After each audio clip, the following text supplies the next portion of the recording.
The hearing to consider the nomination of Mark Wayne Mullin to be Secretary of Department of Homeland Security will come to order.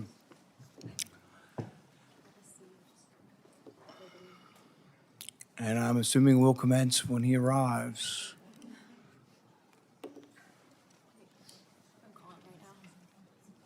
I think he's in the hall doing media.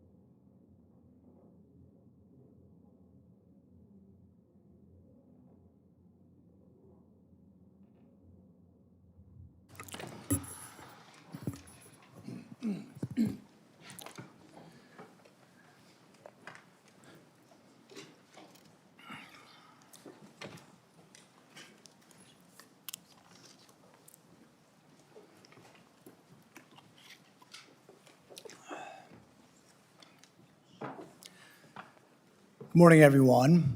I entered the Senate the same year that Representative Gabby Giffords was shot. I knew then that the state of political rhetoric was encouraging violence.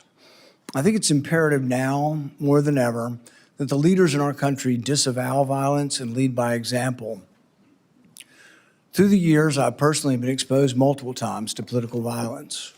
I was in the right field batting cage when the crazed shooter unleashed nearly 200 shots at our congressional baseball practice.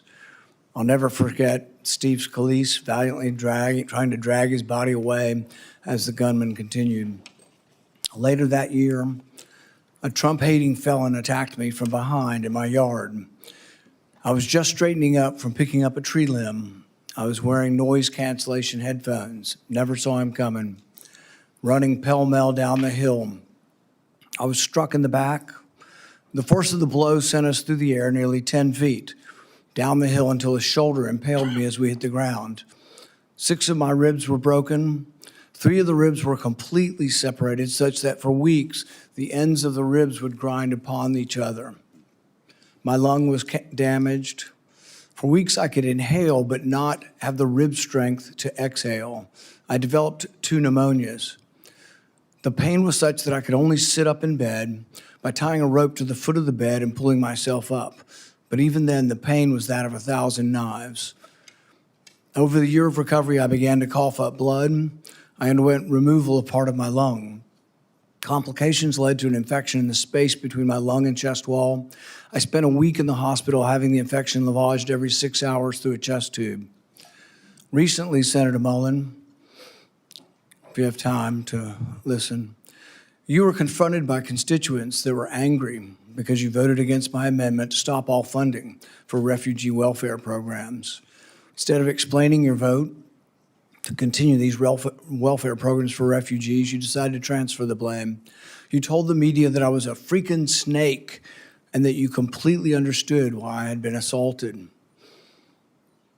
I was shocked that you would justify and celebrate this violent assault that caused me so much pain and my family so much pain. I just wonder if someone who applauds violence against their political opponents is the right person to lead an agency that has struggled to accept limits to the proper use of force. You might argue you were mad and upset about being confronted by your constituents. But Senator Mullin, your constituents are justifiably upset with you. By now, most of America knows that the Somali welfare fraud in Minnesota stole over $9 billion. But instead of defending your vote, you took to continue the vote to continue these refugee welfare programs. You chose to lash out at me. You went on to brag that you'd already told me to my face that you completely understood and approved of the assault. Well, that's a lie. You got a chance today. You can either continue to lie or you can correct the record. You have never had the courage to look me in the eye and tell me that the assault was justified. So today you'll have your chance. Today I'll give you that chance to clear the record. Tell it to my face. If that's what you believe, tell it to me today. Tell the world why you believe I deserve to be assaulted from behind, have 6 ribs broken and a damaged lung. Tell me to my face why you think I deserved it.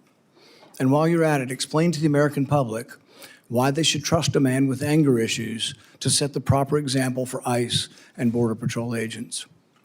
Explain to the American public how a man who has no regrets about brawling in a Senate committee can set a proper example for over 250,000 men and women who work at the Department of Homeland Security. Senator Peters, you're recognized for your opening comment. Well, thank you, Chairman Paul. Thank you, Senator Mullin, for being here today. Congratulations on your nomination. And I certainly appreciate your willingness to meet with me as well as my staff as we consider your nomination to serve as Secretary of the Department of Homeland Security. I'd also like to welcome your family who is joining us today and to thank all of them for their commitment to public service. We do it as a family, as you know. The Department of Homeland Security is a complicated organization with challenging operational dynamics. As everyone is well aware, many components within DHS are currently operating without funding. But let's be clear, Democrats are committed to funding TSA, FEMA, the Cybersecurity and Infrastructure Security Agency, and the Coast Guard while we negotiate much-needed ICE reforms. We tried to pass those bills by unanimous consent multiple times over the past 2 weeks. Unfortunately, Republicans have blocked those bills each and every time. Yesterday, the White House sent a letter laying out their latest offer, but the devil is always in the details. Administrative action is not enough. We need to pass real reforms into law. If Republicans really do agree with us that TSA and other personnel need to be paid, then they should join us and pass the bills to pay them today. We can do that while we continue to negotiate needed ICE reforms. But let me be clear, these are very straightforward reforms that we're asking for. We just want ICE to follow the same rules that our local police and our local communities follow every day. But DHS has faced management challenges since the start of the Trump administration, and over the past year, many of those challenges have unfortunately only increased. As soon as President Trump was sworn in, he made deep cuts to counterterrorism offices and programs, forced out or reassigned key personnel, and redirected the focus of limited remaining counterterrorism resources away from the serious threats that we face and towards targeting the president's perceived political enemies. The administration has also gutted our nation's main cybersecurity agency, once again forcing out or reassigning highly talented personnel, slashing budgets, and limiting the agency's work to help private companies address significant cyber attacks and protect Americans from criminal hackers and support secure elections. The administration has also taken an axe to FEMA, cutting staff and freezing or delaying critical grant funding for everything from emergency food and shelter after a disaster to flood mitigation programs and security grants to nonprofits, including houses of worship. All these cuts and reassignments have been made at the expense of vital missions, including the core terrorism prevention and response mission the department was created to address. In doing so, the Trump administration has broken trust between law enforcement and the communities they are intended to protect, a break that will have a generational impact on public safety and security. And now, after President Trump's reckless war of choice against Iran, the threats to our nation have never been higher. In my home state of Michigan, just last week, we saw both a major medical device manufacturer get hacked by an Iranian-backed group and a horrific violent attack on Temple Israel, a Metro Detroit area synagogue. President Trump's unilateral and unchecked executive actions have put Americans at risk, and we need a steady, qualified leader at the Department of Homeland Security to address these serious threats. How the Homeland Security Secretary responds to a crisis sends signals to everyone, from the department's own personnel to the American people and to the entire world. It's not the role of the Secretary to be a cable news commentator in the wake of a crisis. The Secretary's role is to lead the response and work to ensure the department that they are leading isn't actually the cause of the crisis. A Secretary who jumps to conclusions without the facts, as we saw in the case of Renee Good and Alex Preddy's killings, only worsens the situation and actually makes us less safe. This is a role where temperament matters, where judgment matters, and where experience matters. We have seen under Secretary Noem's leadership how shortcomings in these traits can compound the challenges that already come with leading a large and complex department. And now, more than ever, we need a DHS secretary who is a steady hand, who will provide thoughtful leadership, follow the facts, tell the truth, and hold agency officials accountable when they need to be held accountable. We need a DHS secretary who is committed to the rule of law and who will protect and cooperate with independent oversight, whether that's from the Inspector General or from members of Congress.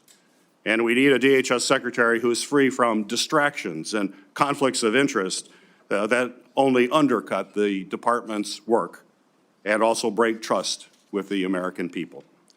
Senator Mullin, I appreciate you being here today to answer our questions about these concerns and your experience and qualifications for the job. And while I'm interested in hearing more about your vision for leading the department, I do have reservations about your readiness to take on such a significant role at such a critical time. I hope you will provide us with the substantive answers today and a candid recognition of where this administration has fallen short on safeguarding our homeland security as you seek to lead the department as our nation faces ongoing security threats and war with Iran.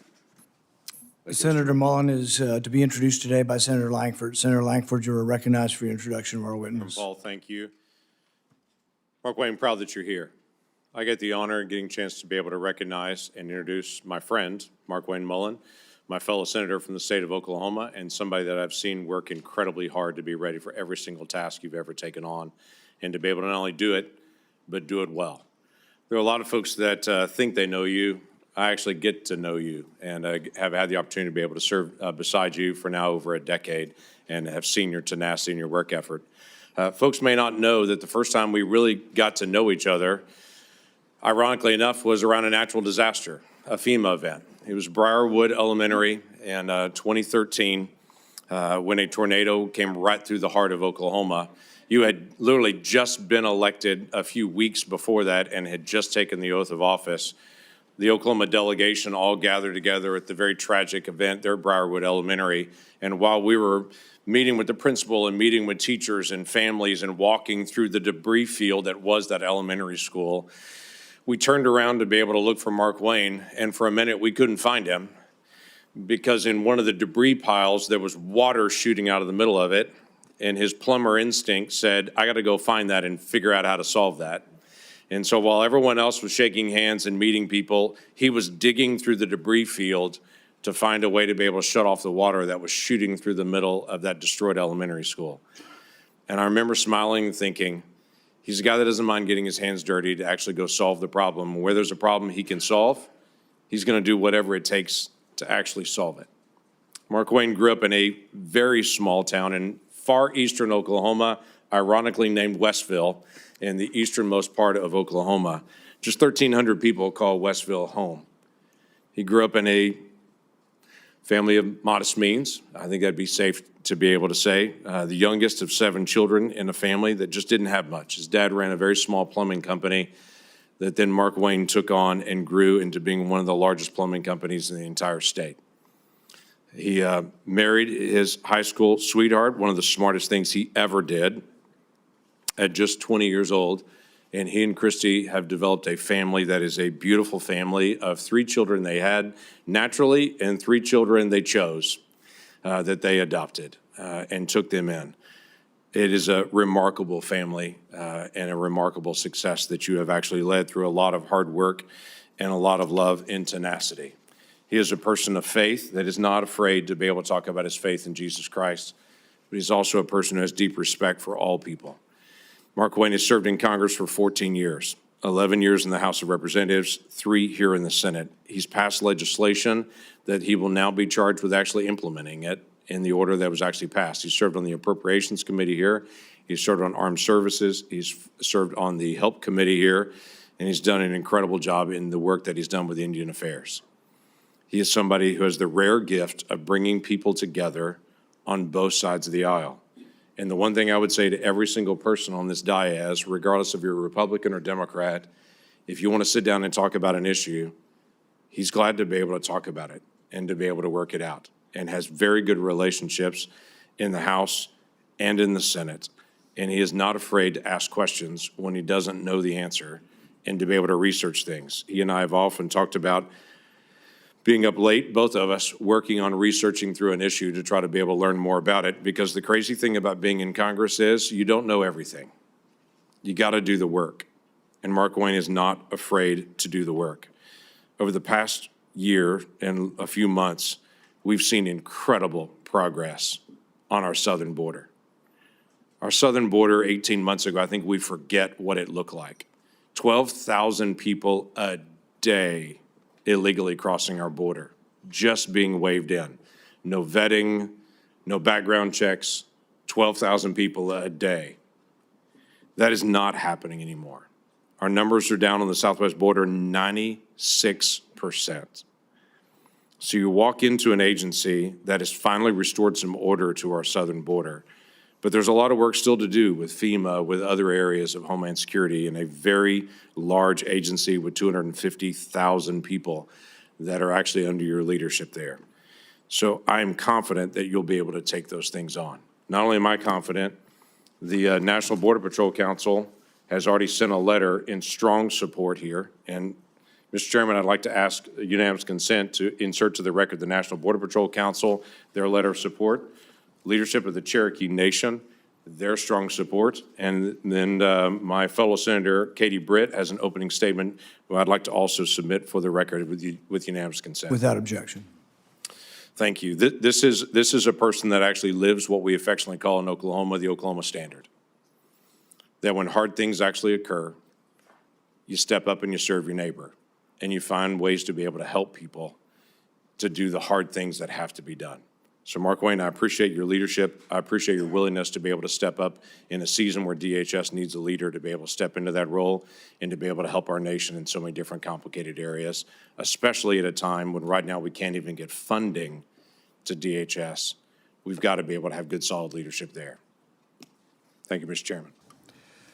It's the practice of this committee to swear in witnesses. Will the nominee please stand and raise your right hand? Do you swear that the testimony you will give before this committee will be the truth, the whole truth, and nothing but the truth? So help you God. Senator Mullin, you are recognized for your opening statement. I think before I can start my opening statement, I have to address the remarks that the chairman made, calling me a liar. Sir, I think everybody in this room knows that I'm very blunt and direct to the point, and if I have something to say, I'll say it directly to your face. If you recall, back in my House days, we actually did have this conversation because of the remarks that I've made. You were in a room. I simply addressed that I said I could understand because of the behavior you were having, that I could understand why the neighbor did what he did. As far as my terms of the snake in the grass, sir, I work around this room to try to fix problems. I've worked with many people in this room. Seems like you fight Republicans more than you work with us. I did address those remarks. I did explain your gimmicks by the amendment you put forth. And as far as me saying that I invoke violence, I don't. I don't think anybody should be hit by surprise. I don't like that. But if I do have something to say, everybody in this room knows I'll come straight to you. I'll say it publicly and I'll say it privately, but I'll never say it behind your back. So for you to say, I'm a liar, sir, that's not accurate. And I got proof to say that because you have spent millions of dollars in my campaigns against me because we just don't get along. However, sir, that doesn't keep me at all from doing my job. I can have different opinions with everybody in this room, but as Secretary of Homeland, I'll be protecting everybody, including Kentucky, as much as I will my own backyard in Oklahoma. It's bigger than the partisan bickering that we have. It's bigger than the political differences we have. The truth is, I have a job to do, and I don't like to fail at anything at all. So I can set it aside if you're willing to set it aside. Let me earn your respect. Let me earn the job. I won't fail you. I won't back down from a challenge, and I'll also admit when I'm wrong. I'm not perfect. I don't claim to be perfect. I make mistakes just like anybody else. But mistakes, if you own them, you can learn from them and you can move ahead. And I'll make that commitment to you. Ranking Member Peters, Chairman Paul, I do thank you for this opportunity. It is a humbling experience. A kid from Westville, Oklahoma, that grew up with a dad that worked hard. He set the work example for all of us. And all my families, and my siblings, we all work hard. And I'm proud of the family we have. But to say that a kid with a bad speech impediment would one day sit up here in front of you and be nominated to be the Secretary of Homeland, it was humbling enough to be selected by Oklahoma to be their U.S. representative when I didn't even know how to tie a tie. And 10 years later, to be able to be called a United States Senator and serve with all you guys. And I respect every one of you guys. I do. Regardless if I have an opinion about you or not, you were elected by your state, and I respect that.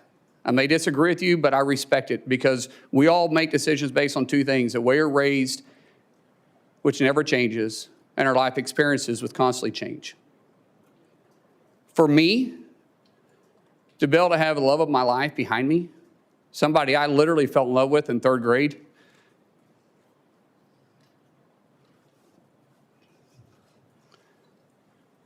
I knew I was going to marry her in eighth grade. She didn't know that yet. We had to work through that process.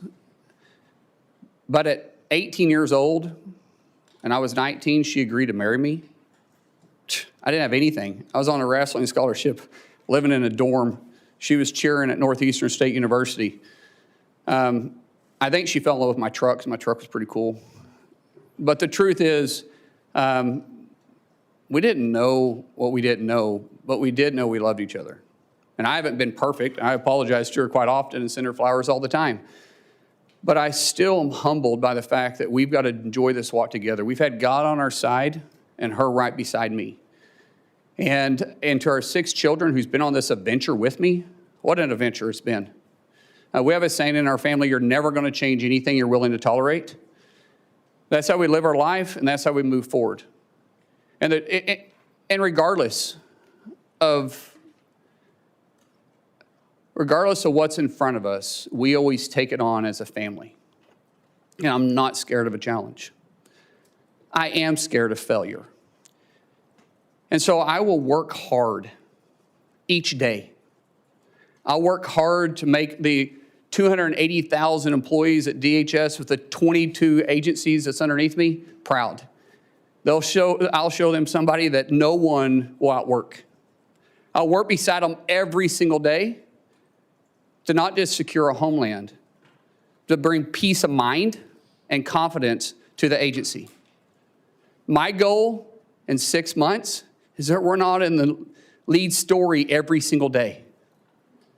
My goal is for people to understand we're out there, we're protecting them, and we're working with them. My goal is to make every one of you guys proud. My goal for those that don't support me, regret not supporting me. But we have to get DHS funded.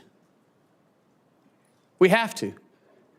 My friends, we have to set the partisan side down. And we have to realize that we're putting our homeland and the peace of mind at risk for the American people. Sometimes it's political theater, sometimes it's true differences. But what we do know is that we're playing with fire. We have 280,000 DHS employees right now that are on day 30 without pay, and they're still showing up every single day to do their job.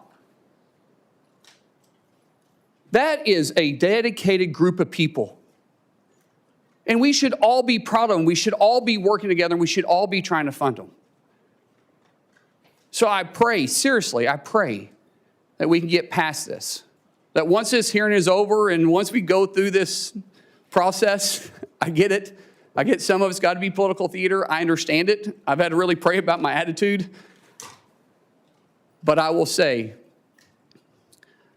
once it's over, I hope we can work together and get them funded. So when I walk in, if I'm fortunate enough to be confirmed, if I walk in as secretary, that these guys are ready to go to work day one. So God bless you.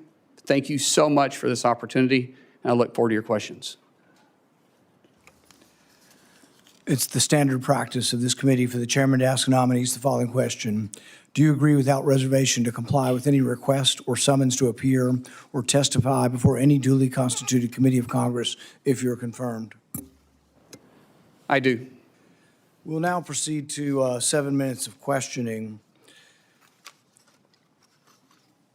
The record should show, and I think will show, a lack of contrition, no apology, and no regrets for your support. You completely understand the violence that was perpetrated on me.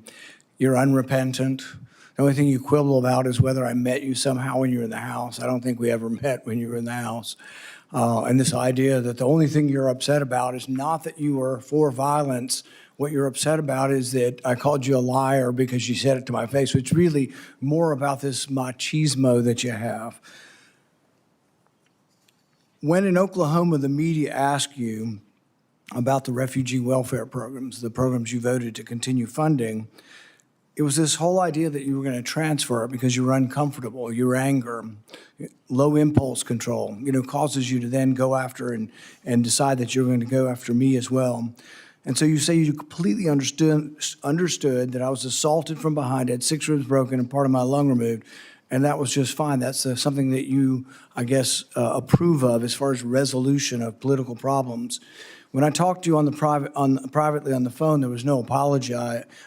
You just said, well, we can let our political difference, go by. And you said a few minutes ago, we can just set it aside.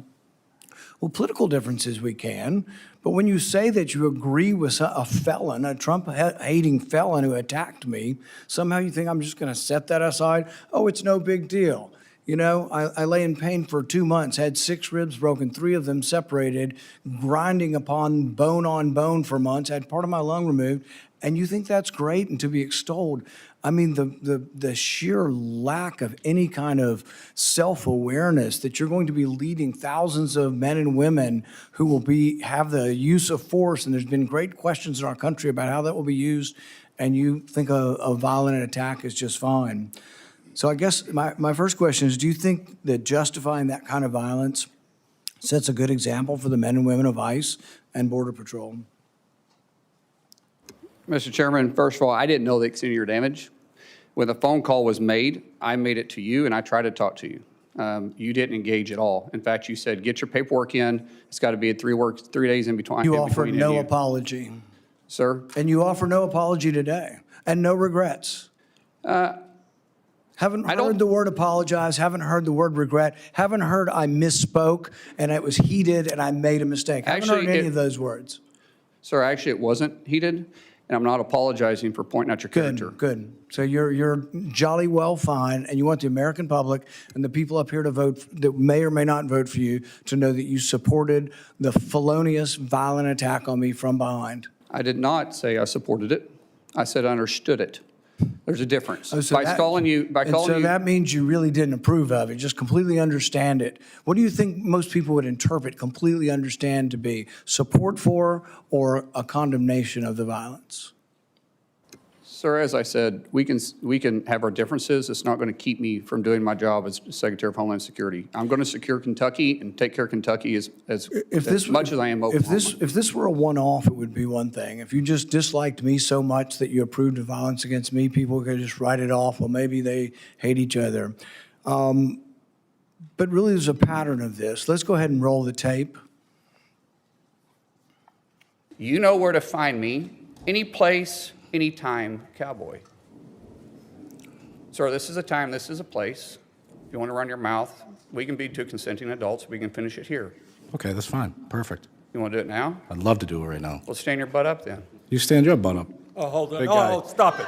Is that your solution every Hold it. No, sit down. Sit down. Look at you. You're a United States Senator. Sit down. Active. Oh, okay. Sit down, please. All right. Can I respond, Mr. Chairman? Hold it. If he got up too, would you have gone at it right there in the hearing room? I would have probably jumped over the dais at that point. You have to be called out on it. If not, this guy continues to get away with this stuff. And it's just, it's silly, it's stupid, but every now and then you need to get punched in the face. Well, go back to the 1800s and 1700s. They used to have canings. in And the Senate. duels. And they used to have And duels. Yeah. Right.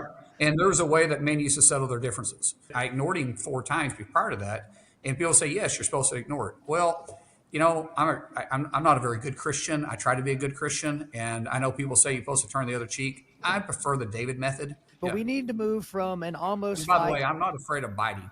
I will bite. biting. I'll bite 100%. Yeah. I'm in a fight. I'm going to bite. I'll do anything. I mean, I'm not above it. And I don't care where I bite, by the way. It just is going to be a bite. In hindsight, any regrets? No, I really don't. So no regrets. In fact, even after your anger had cooled, you were still bragging that if he'd only been brave enough to stand up, you'd have jumped over the dais and taught him a lesson, because that's how men should settle their differences. Do you think fighting as a resolution for political differences is a good example for the men and women of ICE and Border Patrol? As you can notice over my shoulder here is my good friend Sean O'Brien. Both of us have had conversations. Both of us have shaken hands. And both of us agreed we could have done things different. Sean is someone that has become a close friend. We talk all the time.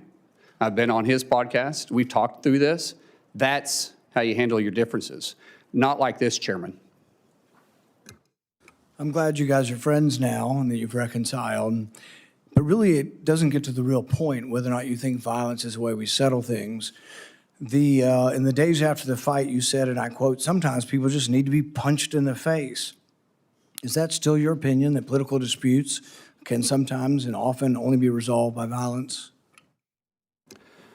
No, I don't always agree with that. I don't believe in political violence. I've made that very clear. But sometimes people do perpetrated on me. need, theoretically speaking, sir, I get it. It's about character assassination for you. That's the way this game is played. I understand it.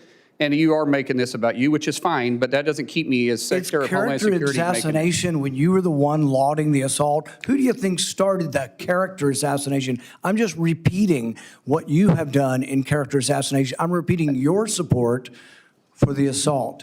So that's somehow something I started? No, sir. What I'm saying is you're adding a lot to it. In the days after the fight, you did many interviews in which you justified the violence as historically justified by precedents, such as caning and dueling. Is it today your opinion that the caning of Charles Sumner was not only justified, but argues still for resolving our political differences with violence? What I was simply pointing out is some of the rules that still apply to this body. For instance, dueling with 2 consenting adults is still there. I was pointing out what is It's been still illegal for acceptable. 170 years. There's no precedent for legal dueling. Even then, they fled the country. Do you realize that the man that beat Charles Sumner with a cane, he beat him till he was unconscious? You know why no senators intervened? Because his friend held a gun on the other senators, and he kept beating him until he crushed his skull. That's what you're insinuating is the precedent of the Senate, and that's what you live by. That is a very, very dangerous sentiment.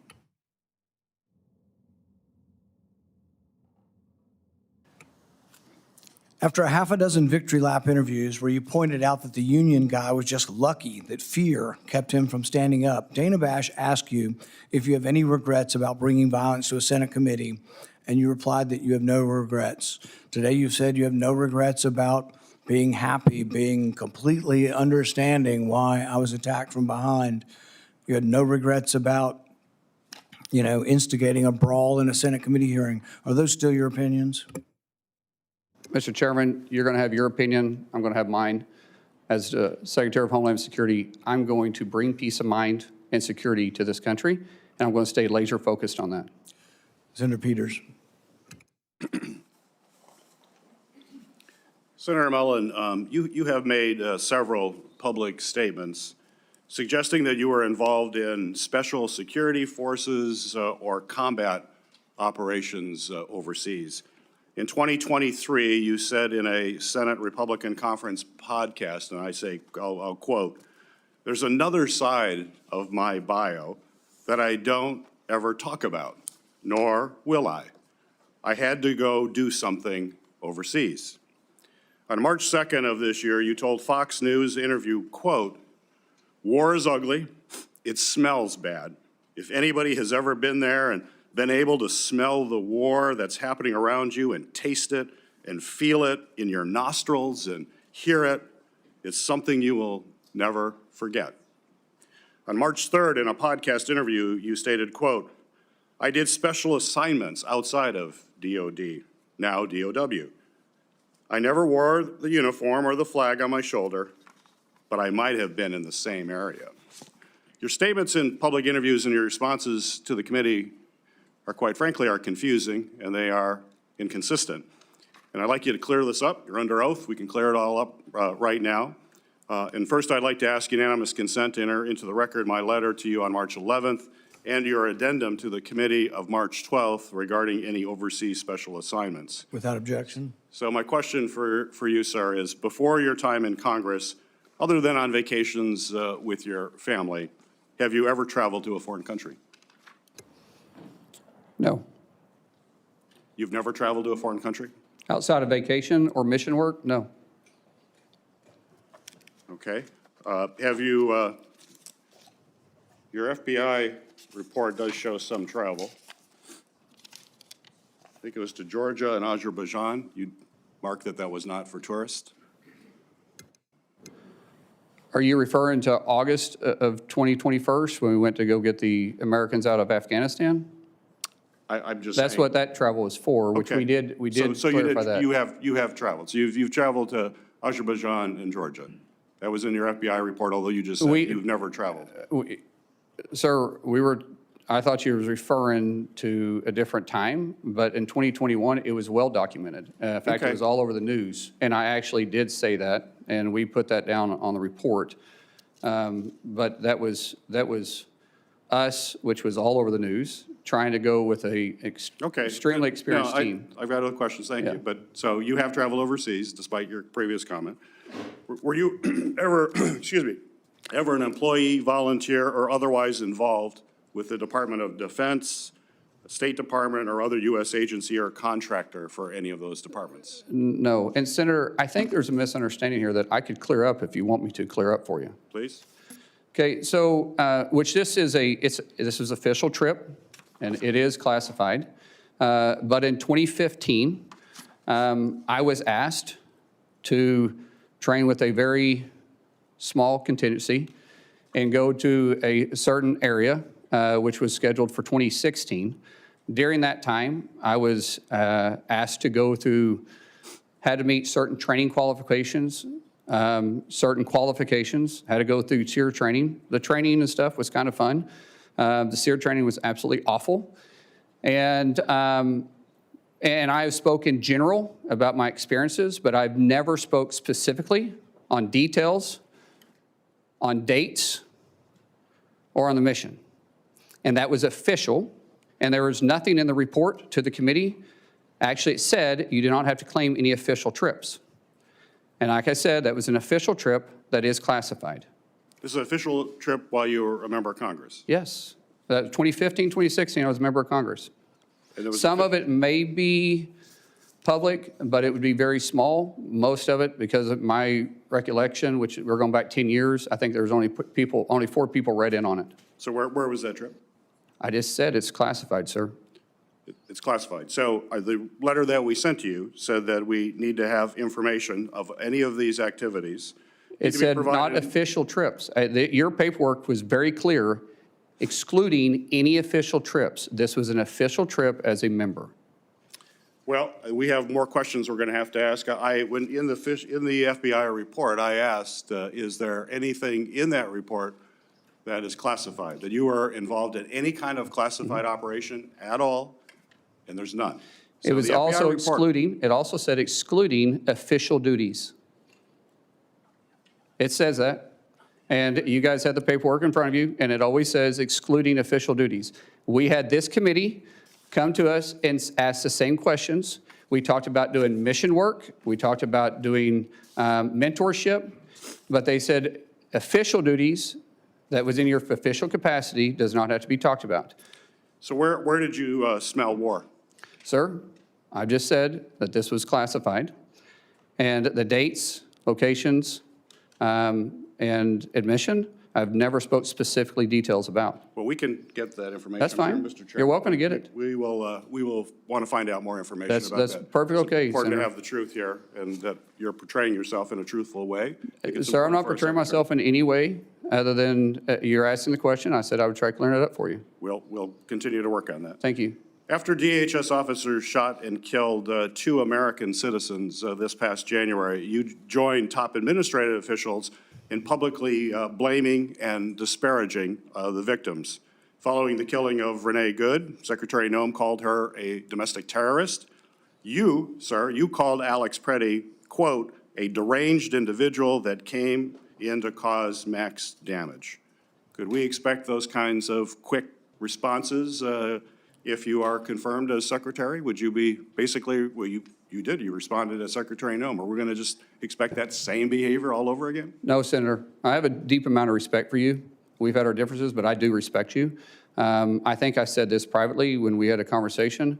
Those words probably should have been retracted. I shouldn't have said that, and as secretary, I wouldn't. The investigation is ongoing, and there is, like I said, there's sometimes going to make a mistake, and I'll own it. That one, I went out there too fast. I was responding immediately without the facts. That's my fault. That won't happen as secretary. So you regret that statement? I already said that, yes, sir. Would you want to apologize to the family of Alex Preddy? Well, sir, I just said I regret those statements. Is that the same as an apology? I haven't seen the investigation. We'll let the investigation go through, and if I'm proven wrong, then I will absolutely. How would you characterize your relationship with President Trump?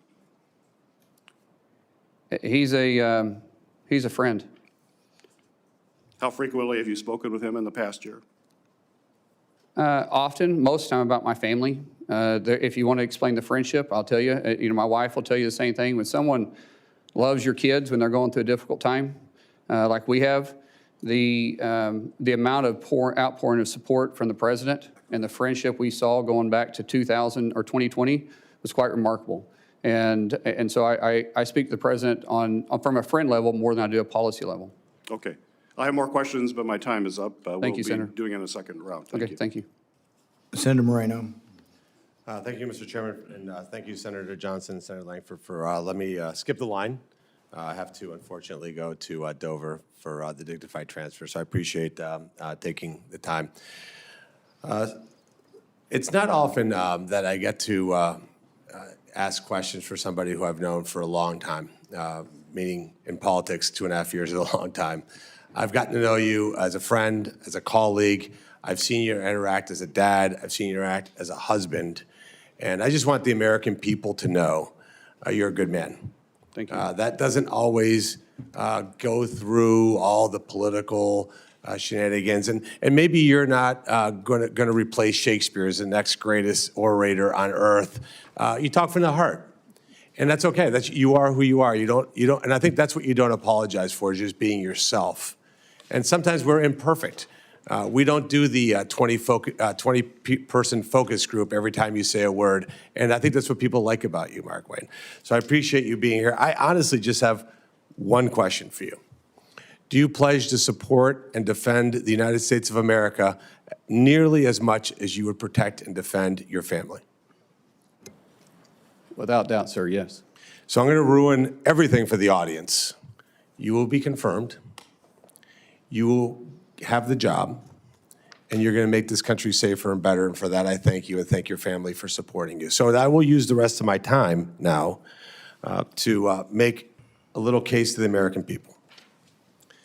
We have 260,000 families that have not received a paycheck in over a month. 260,000 American citizen families who have not received a paycheck in over a month. None of those people are in charge of policy. There's not one of those families that makes policy decisions for the most part. That's on the people here. There isn't a single human being on this dais that has missed a paycheck. Every single one of us has gotten a paycheck the last 30 days and before that. And yet we sit here and we do political theater. And I said to my colleague, Senator Britt, the other day, that in my 14 months here, I only felt ashamed of this chamber once, and that was last Thursday. When you saw the ultimate political theater, colleagues going, let's fund TSA. How about the Coast Guard? Oh, that's a different person that's going to talk about that. How about FEMA? It's a different person that's going to talk about that. You can't have it both ways, by the way. You can't have Democrats saying, I can't believe the Trump administration is cutting government employee numbers. By the way, over 300,000, we haven't missed a beat. And yet at the same time, not pay people who are actually showing up for it. That seems decently incongruous. We can't say President Trump isn't defending the homeland. Well, he is absolutely doing that every single day, and yet we're allowing these agencies to not be funded. And I have tried really hard to learn how this place works. This is all very new to me. And I remember many, many Democrats saying to me, we have the constitutional duty to fund agencies through appropriations. And then we have a separate piece where we argue policy differences, but we should never marry both together. Because when you marry both together, you don't hurt us. You don't hurt the people here in DC. You hurt the men and women who are going to work every day to defend this country. And that's a disgrace. I actually don't know how you would sleep at night knowing that you're hurting families like that. People can't make their rent payments, can't make their mortgage payments. Their cars are being repossessed. They're having to tell their kids they can't send them to dance recitals because they did everything right in life except got a job with the Department of Homeland Security so that a politician can make a 30-second video online and then use it to fundraise for the next election. That's disgusting. So let me just say this. What are we not talking about? You know, the ranking member said, oh, look, we said we'd fund. He's not paying attention right now, which is fine. We said we're going to fund FEMA. When you guys are done talking, I'll continue if you like.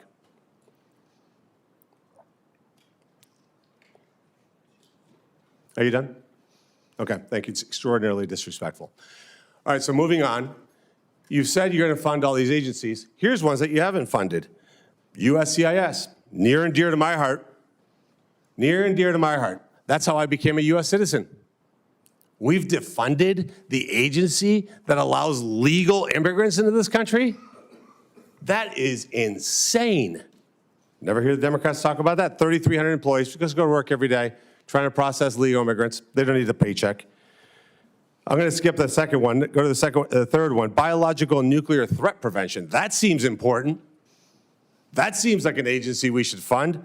200 employees, not getting a paycheck. That's okay with the Democrats. The next one, 60,000 employees for U.S. Customs and Border Patrol. People who are inspecting packages, they work with your Teamsters, work with Customs. They're not getting paid.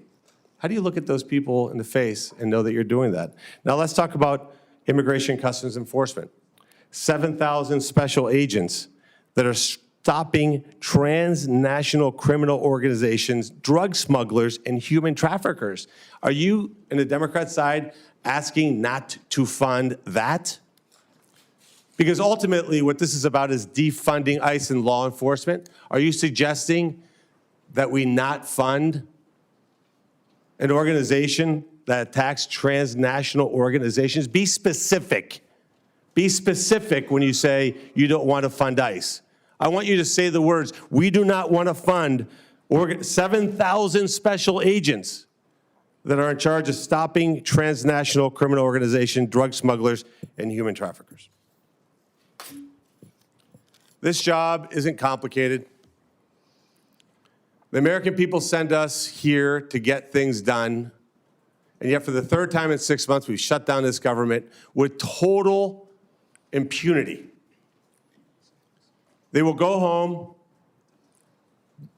and just make social media videos and try to blame Republicans. It is a disgrace. It's even more of a disgrace, honestly, that you talked about the respect that Senator Mullin shares. You guys have side conversations, don't listen, and that's fine. You don't have to. But what I'm going to do now is I'm going to leave. I'm going to go pay respects to 3 soldiers who died so that we can have the liberties that we enjoy here. And you guys continue with political theater, personal attacks, whatever you can do. I know that is a good man. I will vote for you. Our Republican colleagues will vote for you. You will get confirmed. You will do a great job, and you will make this country proud, Markwayne. Thank you, and thank you for standing by a great American person. Senator Hassan. Well, thank you, Mr. Chair. Before I start with my remarks and my questions, just with regard to Senator Marino, who has left the dais, the American people should know this. ICE is right now funded with more money than it's had in past budgets. And the partial limited shutdown that we have right now has nothing to do with ICE. Meanwhile, Democrats have consistently over the last week moved to fund the rest of the Department of Homeland Security, and the Republicans have blocked that funding. So let's just be clear about what's happening here. Now, I want to congratulate Senator Mullin and Christie for the nomination. I know your family is very proud, and I know how much you love them.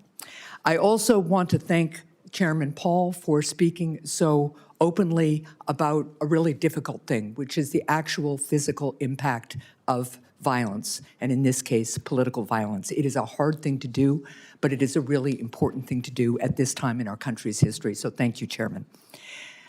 The Department of Homeland Security was created in the wake of the September 11th terrorist attacks with a clear mission: to keep our country safe, secure, and free. The department's work includes counterterrorism operations, disaster recovery, physical and cyber protection of critical infrastructure, and immigration enforcement.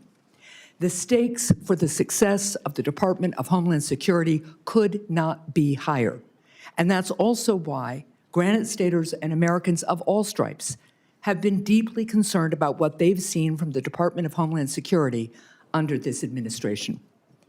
People have been rightfully outraged about the lawlessness from the department's leadership, which has not only resulted in the death of 2 American citizens, but has also led to the hollowing out of agencies like FEMA. So to Senator Mullin and my colleagues, what happens here in this room today is not nearly as important as what happens at our border, on our streets, in our communities, and in our businesses tomorrow and every day thereafter. So, Senator Mullin, I'm going to start with a question I have asked every one of the president's nominees. If directed by the president to take an action that would break the law, would you follow the law or follow the president's direction? Senator, thank you for the questions and thank you for the concerns. First of all, I've enjoyed working with you on several different issues. We've had very blunt conversations. To answer your question, the president would never ask me to do that. Well, certainly everyday Americans who have served on juries would disagree with you about that. And the example he has set calls into question that answer. Let's Senator, move, sir. yeah. I have limited time, as Okay, you yes, well know. go ahead. In the past 14 months, Secretary Noem has fundamentally broken the American people's trust in the Department of Homeland Security. The top priority of whoever leads this department next must be to rebuild this trust. If confirmed to lead the department, how will you be different from Secretary Noem? Senator, I think I've said this in a private conversation too. I love Senator Noem's family, and I consider them friends. But everybody has different leadership styles. And throughout my businesses, when I would have to transfer one manager to the next or one executive to another area, and you bring in a different one, they all have different management styles. My management style is empowering people. And as I said in my opening statement, I want to protect the homeland. I want to bring peace of mind. And I want to bring confidence back to the agency. I'm not going to be the smartest guy in any room I walk into, but I know how to get talent, and I know how to bring those people together. Let me interrupt you again. I'm Yes. sorry, sir, That's okay. because our time is limited. But let's be really clear. What Secretary Noem did was give the green light to lawless behavior. Are you going to give the green light to lawless behavior? I will operate within the parameters and the policies and the laws that you guys set for me. And the Constitution I don't of get the it- United States. Of course, the The Constitution Fourth of the United Amendment, States. among other things. Of course, the Constitution of the United States. I'll swear to uphold that when I get sworn in.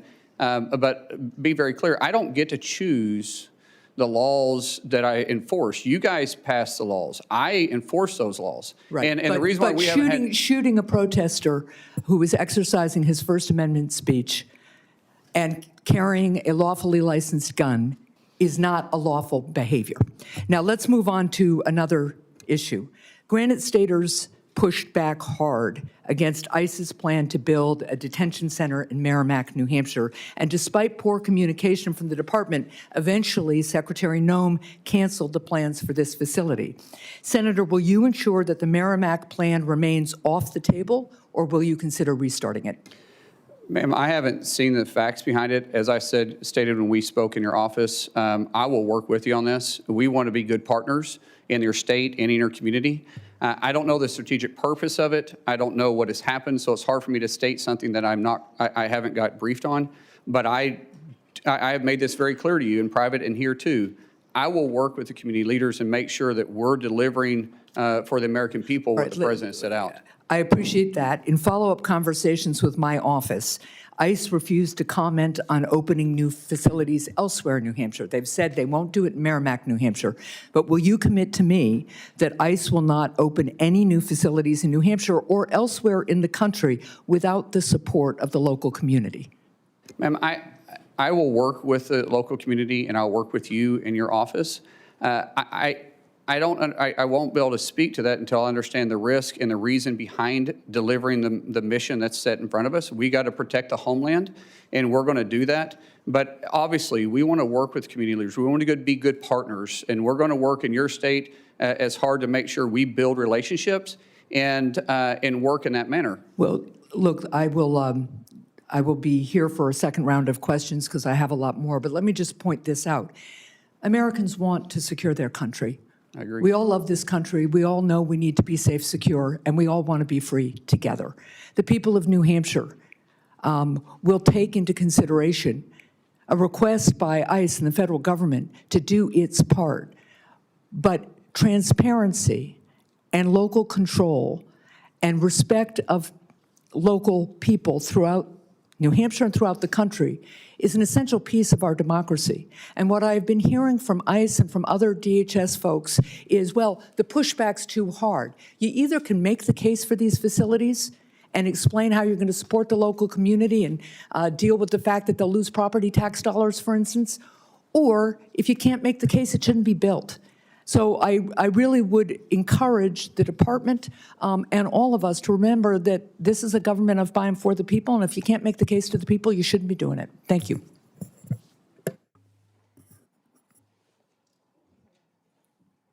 Senator Johnson. Thank you, Mr. Chairman.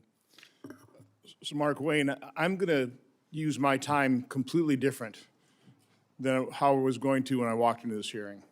I can't top what Senator Marino, the comments he made about how unconscionable it is that we're not funding and we're not providing paychecks to those 260,000 men and women that you will be soon leading. Other than working with no labels, we don't serve on the same committees, have never gone on Codell together, and that's oftentimes how you get to know our colleagues. So I don't know you as well as some of the other people on the dais here. Certainly within conference, we've seen each other interact. We share a couple things in common. I think we're both pretty passionate about our love for this country, about trying to fix the enormous messes left behind by President Biden, Democrats. We wear emotions on our sleeves. But I will say that I've been here 15 years. I've been through a lot of confirmation hearings. I've listened to a lot of nominees. I've heard a lot of introductions. If one of your first decisions as a nominee was to pick the person to introduce you, you couldn't have done a better job. I mean, the introduction from Senator Langford was probably one of the most genuine and heartfelt I've ever heard. And I will say your opening statement was probably one of the more genuine and heartfelt testimonies I've ever heard, if not the most. I'm looking behind you at the people who have come here to support you, your former colleagues in the House, Chairman Smith, a former Speaker of the House, Senator Britt. But I see Josh Gottheimer there. He's not a Republican member of the House. He's a Democrat. I've seen you interact with him trying to get some permitting reform. Please, briefly, because I want you to tell another story here yet, but just talk a little bit about your relationship with Josh and other members of the House. You know, Josh and I, we may not always agree on every issue, but he's a friend. And our relationship started back in 2017 when he thought I was a staff member running a workout group, because I've been running a bipartisan workout group that started actually with Speaker Kevin McCarthy and Jason Smith 13 years ago. And I still do that to this day. When he came in 17, Joe Kennedy, who is also a friend of mine, he approached him when I was on the House floor and asked him, why is a trainer in the gym on the House voting? And to which Joe Kennedy laughed and said, he's a member from Oklahoma. And after that, we became friends. In fact, our daughters are writing a book together about bipartisanship. But when Josh asked me to join a bipartisan group called No Labels, that's when we really started seeing that there's a lot of common ground that we can work together. Yeah, as I said in my opening statement, that we all make decisions based on how we're raised and our life experiences. And Josh and I was raised different, just like everybody on this dais is raised different than me, and we've had different life experiences. But we all believe in that flag right there behind you.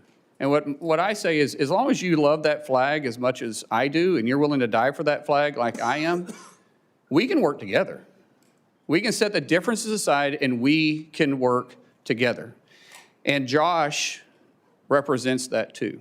Just for him being here, you guys know, he's got a primary in New Jersey. He's not a senator, has 6 years. He's up every 2 years, and he's here. That's a friend that says, hey, my political differences are beside, I still like you. I cannot tell you how many members on the Democrat Party, which I love and respect, and I understand the politics, have came up to me since this nomination and say, hey, I love you, but I'm running for this office, but I'm running for this office, but I'm up for re-election. I'd be killed in my state. In most cases, I would support you, but. And it drives me crazy, but when you see a real friend like that, run through fire for the guy. So again, this is a nomination hearing, and from my standpoint, when you're trying to select somebody to run an operation, you want somebody with integrity. Somebody with that passion toward the mission, keeping this nation safe, having this love for this country. It's also, I think, incredibly important that when you're serving in administration, you have a good relationship with the president. It doesn't work so well.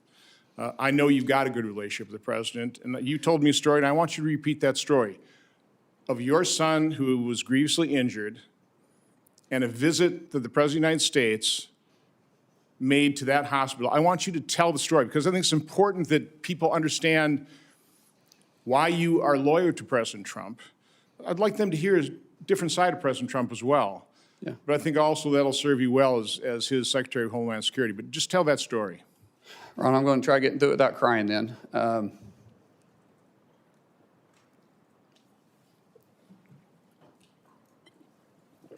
It's not about President Trump, it's about my son. So my son was a really world-class athlete, and January 17th of 2020, which mind you was an election year, he had a really serious brain injury. Woke up 26 hours later and he's a different kid. We almost lost him. For 26 hours, he had an extremely low pulse.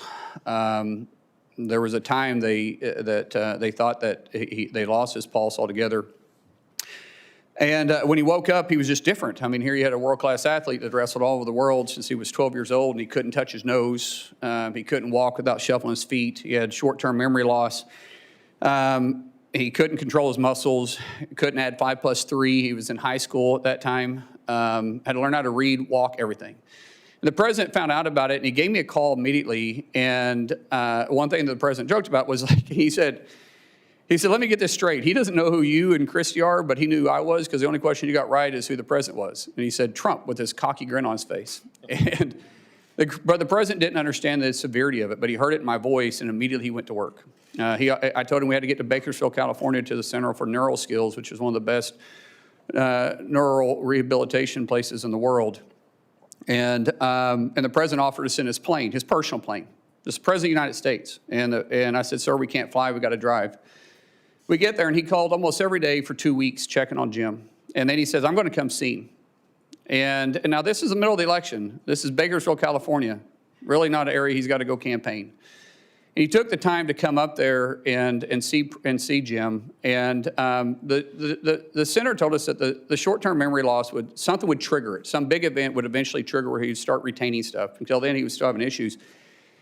And the president arrived, and of course there was cameras and everybody around, and of course none of the media ever talked about it, which was funny because the president called him on stage and talked to him.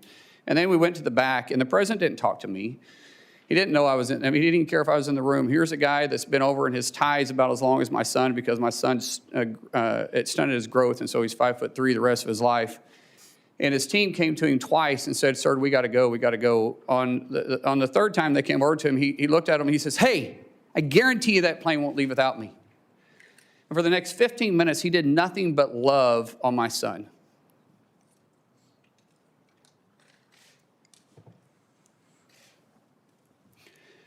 That one incident jogged his memory. And from then on, he started retaining things. And Jim's attitude went from this, you know, we're going to get through it to this, I'm going to get through it. And every week, if not most days, the president would call and ask how he could help. Ask how's his buddy doing? How's Jim doing? He didn't do it for publicity. He didn't do it for any show. He was running in one of the toughest elections he had been in, and the guy was still that concerned about my son. When we got released for a little bit, we had to go back. When we got released a little bit, the president said, come to Mar-a-Lago and see me. We go down there, and it's amazing. And when we're leaving, dang it, I hate getting emotional. See, if I talk about my kids, I get emotional. Other than that, you can't make me cry. But my kids do make me emotional. That's actually a good thing. Yeah. So anyways, he grabbed my son, and he said, do you know why I love your dad? Do you know why I love your dad? Chrissy tells the story better than I do. And he goes, no, sir. He goes, because he loves you. Because of you. Because of you. Man, he didn't do it for any other reason. I mean, here's the President of the United States, and he did it just because he cared. And so when you want to say why he's a friend, yeah, we were acquaintances before that. We've been friends ever since. The American people need to hear that. Thank you. Thank you. Senator Blumenthal. Thanks, Mr. Chairman. Welcome, Senator Mullin. Thank you for being here today, and thank you to your family for your service and theirs. I hope that you will be as emotional about the children who are presently detained at Dilley and other camps in the United States of America, where they have been subjected to conditions that would outrage and have angered many Americans. We're here because of a lawless and reckless agency that has broken into homes without judicial approval, shot United States citizens, detained them without any cause, and sometimes killed them. And I am looking for real substantive reform in that agency, as you and I have discussed when you came to talk to me. A break with the past, with former Secretary Noem and with the White House, Steve Miller and others who have used Kristi Noem in effect as a puppet to implement lawless policy. I welcome that you have stated you regret your statement after the killing of Alex Preddy. You said on Fox News, quote, unfortunately, an individual, a deranged individual that came to cause max damage with a loaded pistol with an extra mag that was completely loaded and shot and killed. And you regret that statement, do you not? I've already said that, sir, yes. And what about what you said about Renee Good after she was shot and killed? You appeared on CNN, and you were asked whether you believed the shooting was justified, and you replied, quote, absolutely. Do you regret that statement as well? Senator, it's very clear that an officer had to make a split decision in that case as a car was running towards him and did strike him. At that point, that car becomes a lethal weapon. And an officer that there was another officer obviously giving her verbal commands. So are you to stop saying, the and I vehicle. apologize for interrupting you, but Yes. you're saying you do not regret that statement? I'm saying that the investigation is going on, but what we've seen. There is no publicly- investigation, Senator. In fact, My that was my understanding- next question to you. Senator, Don't you think there should be an investigation? My understanding is that there is. I will find out if I'm able to get confirmed. But those are two different incidences. The Department of Homeland Security and the Trump administration has blocked state and local investigation of the killing of Renee Good. And I hope that you will permit that investigation to go forward. Senator, state and local investigation doesn't investigate federal. FBI does that through DOJ. And I believe the FBI is looking at this case. And I do want to say something to you. What you said about the terrible conditions that this administration is putting in kids. But what you left out is that they've actually recovered over 160,000 kids that were trafficked or lost during the Biden administration. What is inhumane is the 12 to 13,000 individuals coming across the border every single day, and we're not having tracked the kids. At one time, the number's up to 385,000, and that's sad. Because you said that you were going to be, and I'm quoting you, blunt and direct and to the point. So I regret that you don't retract that statement about Renee Good. But I want to ask you about a statement that was made regarding the Preddy killing by Steve Miller in the White House. He said, quote, that Preddy was a domestic terrorist who, quote, tried to assassinate federal law enforcement. Don't you think it was irresponsible and reckless for Stephen Miller to post that claim on X without any evidence, just as you have retracted your statement? Senator, I believe that question is better asked to Stephen Miller, not myself. I can't speak for him. Well, Stephen Miller also said, again on Fox News, quote, under President Trump's leadership, we are looking to set a goal of a minimum of 3,000 arrests for ICE every day. If you're confirmed, are you going to be directing ICE to arrest 3,000 people a day? Sir, once again, can't speak for for Stephen Miller, but I can say the President has tapped me to be the Secretary of Homeland, and I will lead that department, and I'll lead it. So will you continue that arrest quota of 3,000 people a day? No quota has been set for me, sir. Well, in effect, it's a quota if the White House directs the DHS secretary The to President of the United 3,000 States sets people a the day. policies, and I'll be working with the President. If you have a question for Stephen Miller, please Well, I ask really him. regret that you are going to stick to those same policies and practices and condone the statements of the White House that are so demeaning to someone who was a victim of lawlessness and recklessness by an ICE officer. Senator, I didn't say that. Well, let me ask you putting words in my then mouth. a different question. ICE has been breaking into people's homes without any judicial warrant. The sanctity of our homes is absolutely critical. I think you'd agree with that point. And it is the law that a judicial warrant is required to forcibly enter someone's home. Kristi Noem acknowledged in her testimony in response to my questions that at least 28 break-ins have occurred.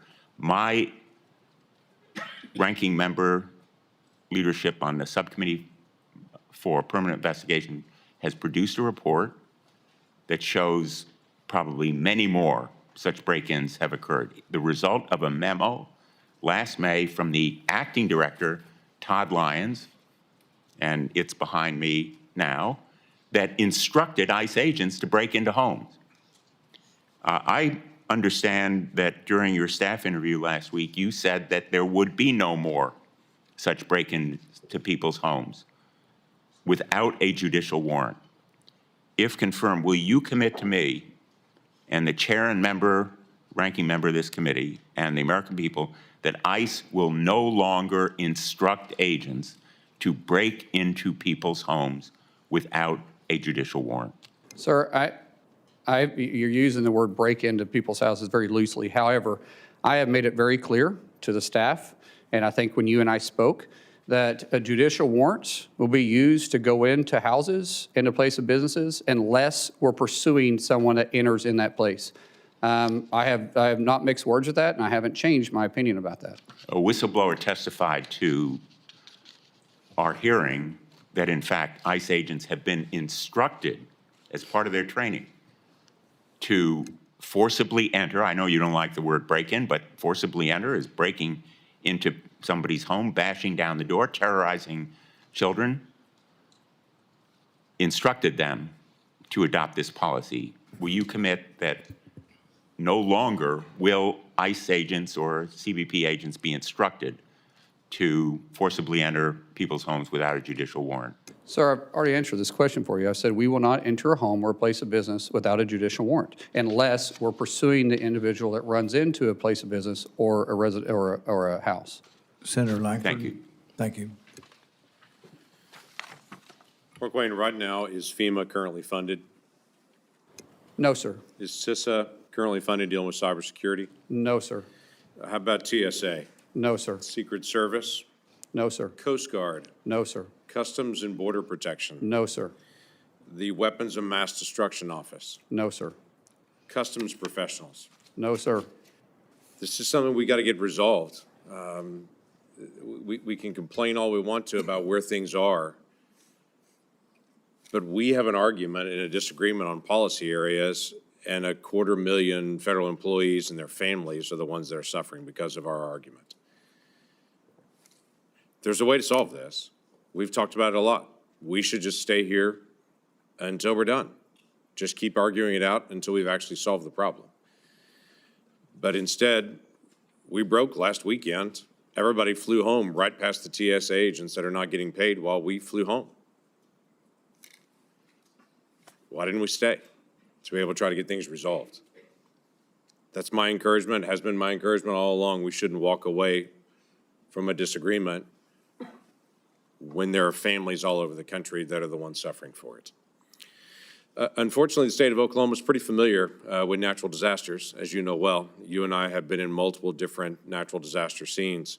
There's a lot of work that's happened at the border so far. The border has moved from 12,000 people a day illegally crossing the border and being released into the country, unvetted, unchecked, to now a handful of people even attempt to cross our southern border, and those that are arrested and detained, as is the law.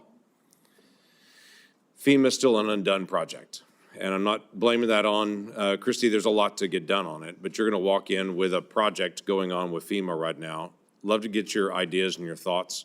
You're very familiar with this area and have great experience on it. What are your thoughts on how to be able to get FEMA into a better place so that people aren't waiting forever for a response? FEMA was never designed to be the first responder.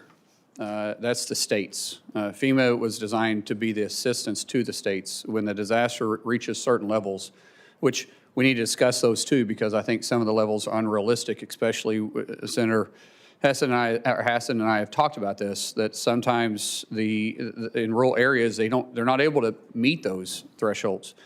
But working with the state, allowing the state to have their emergency response, FEMA simply helping write checks and assuring that they have the capability and the manpower if need be. But for the FEMA to walk in like FBI walking on a crime scene and taking over, no one's going to care more about their backyard than the people that live there in that state.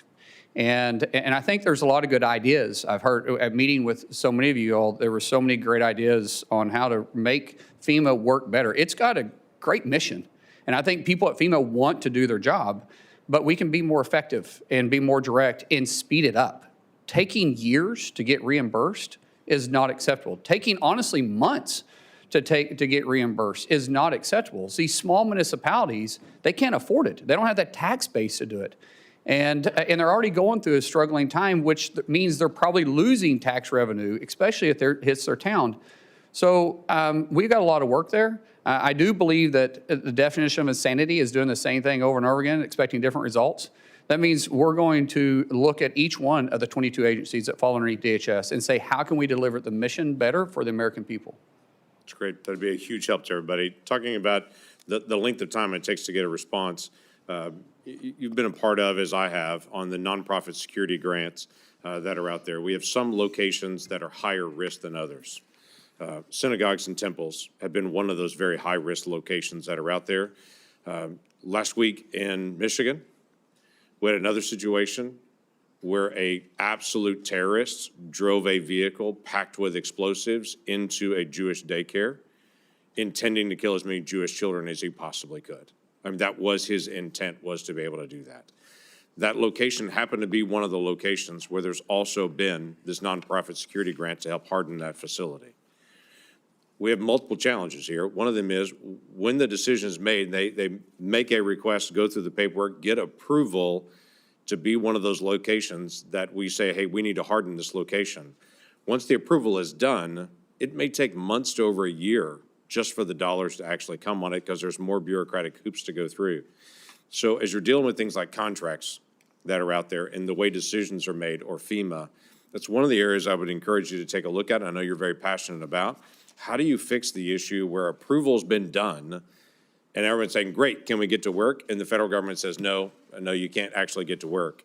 You got to wait some more before the actual work can actually begin to do that. How does that get fixed? We got to streamline the process and cut out the redundancies. The amount of paperwork, the senator from Michigan and I had a long conversation about this, the amount of paperwork to just, once you're approved, to get the funding flowing, and then the paperwork that's followed up on it is way too encumbersome.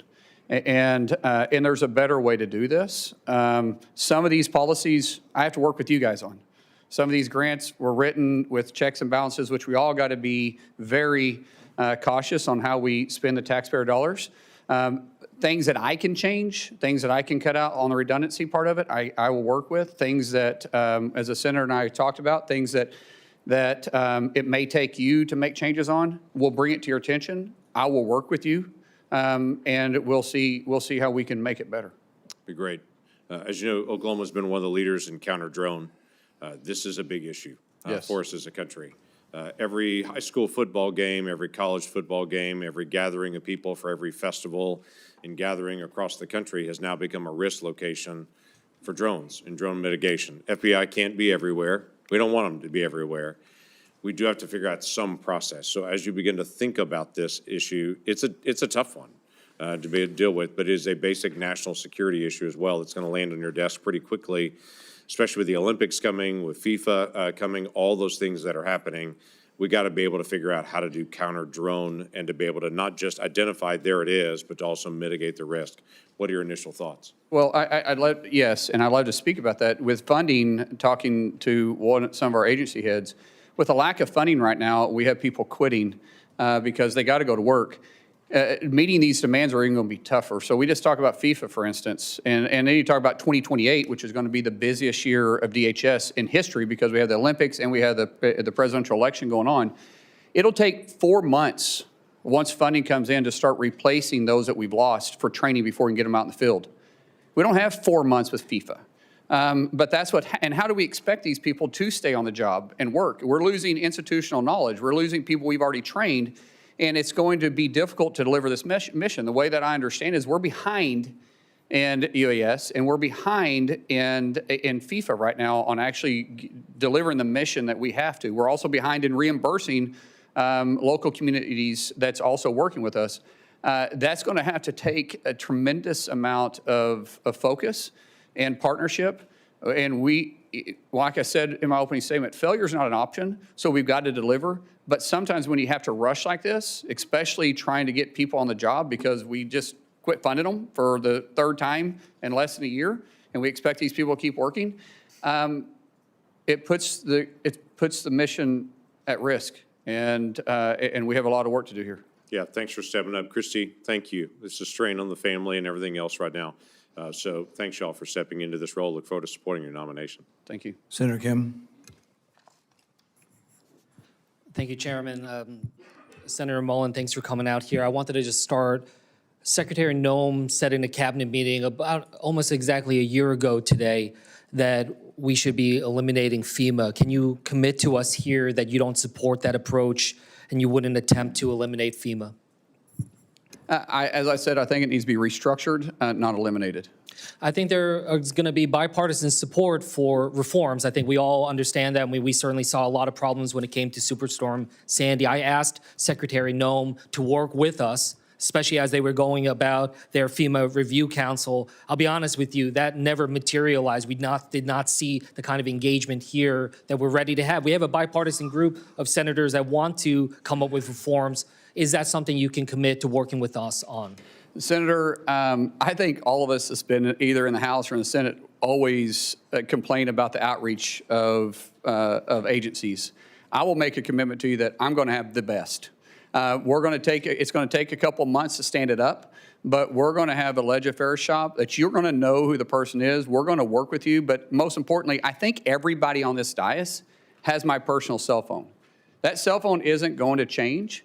And if you call me, you're going to get a response. If you text me, we're going to get a response. So when we have this FEMA Review Council report finally come out, is that something you'll come to us first and engage with us on rather than just implementing straight out from the executive branch on your own? Senator, I'm pretty sure that you guys set the policies and the mission for FEMA. So for any serious changes, it may take actually policy changes. And I will be in your office talking to you about it. I appreciate that, but we've seen a lot of significant problems happen. For instance, we saw about 2,400 staff cuts at FEMA. And again, we're not talking about the reforms, but we're talking about those that are trying to respond to these disasters every single day. So I wanted to ask if you're confirmed if you will stop these dangerous staff cuts that have reduced FEMA's disaster readiness. Senator, I'm not trying to play politics, but what's been the biggest disaster is not funding them 3 times in a year. However, you know, some of these agencies under the current administration, not some, all of them got very bloated with having too many employees. You think there's still in one too place. many staff at FEMA? Senator, I can't answer that. When I get there, we'll be adequately staffed to respond to our nation's disasters. But it's going to take some time to get there because, like I said, people are quitting today because they're not getting paid for the 3rd time in a year, and we can't allow that to take place. I agree, and I hope that we can move forward on that. But one thing that has demonstrated a lack of priority by this administration is the fact that we never actually had a full nominee for FEMA. So I just wanted to ask, do you agree that we need an actual nominee to be a full FEMA administrator that has real experience in emergency management? Absolutely. We're already looking at some in the case that we do get confirmed, which I'm hopeful we do. We are making that a priority in each one of our agencies. But you know, the confirmation also has to go through you, and we know. I get it, but at least we can get a can be. nominee before us, and I think that that's something I hope to take away. That is a commitment you'll make. By honestly, by the experience that I've had, which has been an interesting experience, it's a lot to ask someone, and they got to be fully committed. If they go through this process, it's tough. So I would ask you if I do this, give them a fair shake. For me, a lot of you guys aren't giving me a fair shake to even earn your support. So if I bring somebody else into you, maybe you'll give them a fair shake and you'll actually work with them because I'm going to find somebody that is capable of doing the job, that's smarter at me at doing the job, that has experience doing the job.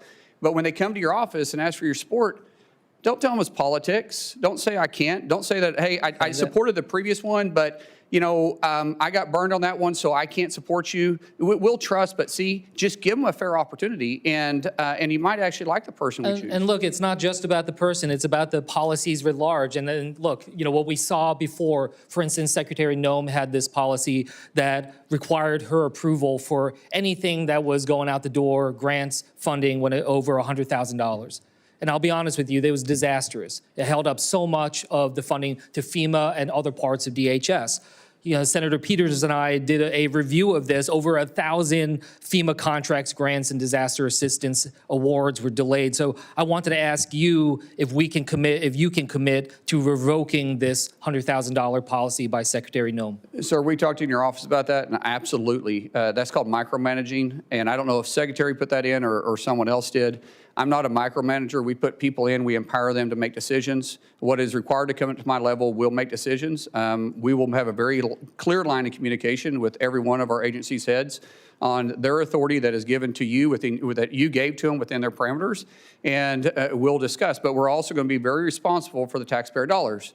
But it's unrealistic to some degree. It's just adding so much red tape, though. I mean, they really delayed, especially when it came to disaster response down at the Texas floods.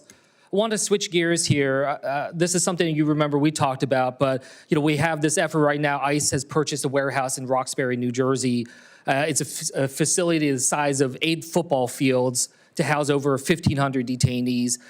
Never once did an ICE official go and talk to the local mayor, talk to the local law enforcement, assess the situation alongside the locals. So I just wanted to ask you, is that fair that DHS is imposing these types of large-scale detention facilities without local engagement and input? Sir, being from small rural Oklahoma, it's a big impact, and the community should be visited with, especially when you start taking a warehouse off. It takes it off the tax roll, which can make a huge impact, and you got to deal with impact aid if they're eligible for it.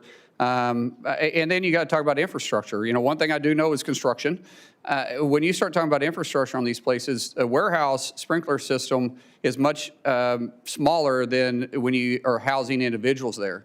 And if you say, I think you said the town is 60,000 people, and I believe you said this was Smaller than that. Is it smaller than that? So about 22,000 people, okay, and of the which the detention center- detainees and the staff there would constitute about 10% of the population of that town. Yeah, and realistically, it's not, most municipalities don't have the capacity in their infrastructure for waste and water. So it's important that we're talking to the communities, and if we're having additional needs, we can work with the cities, we can work with the municipalities, but we should always communicate with them. I agree with that, and this town has only 42 police officers, a volunteer fire department. Does that sound like the kind of town that has the resources to take on a warehouse of this magnitude? Sir, I don't know the circumstances behind this other than what you and I talked about. I committed to you when I visited with you in your office.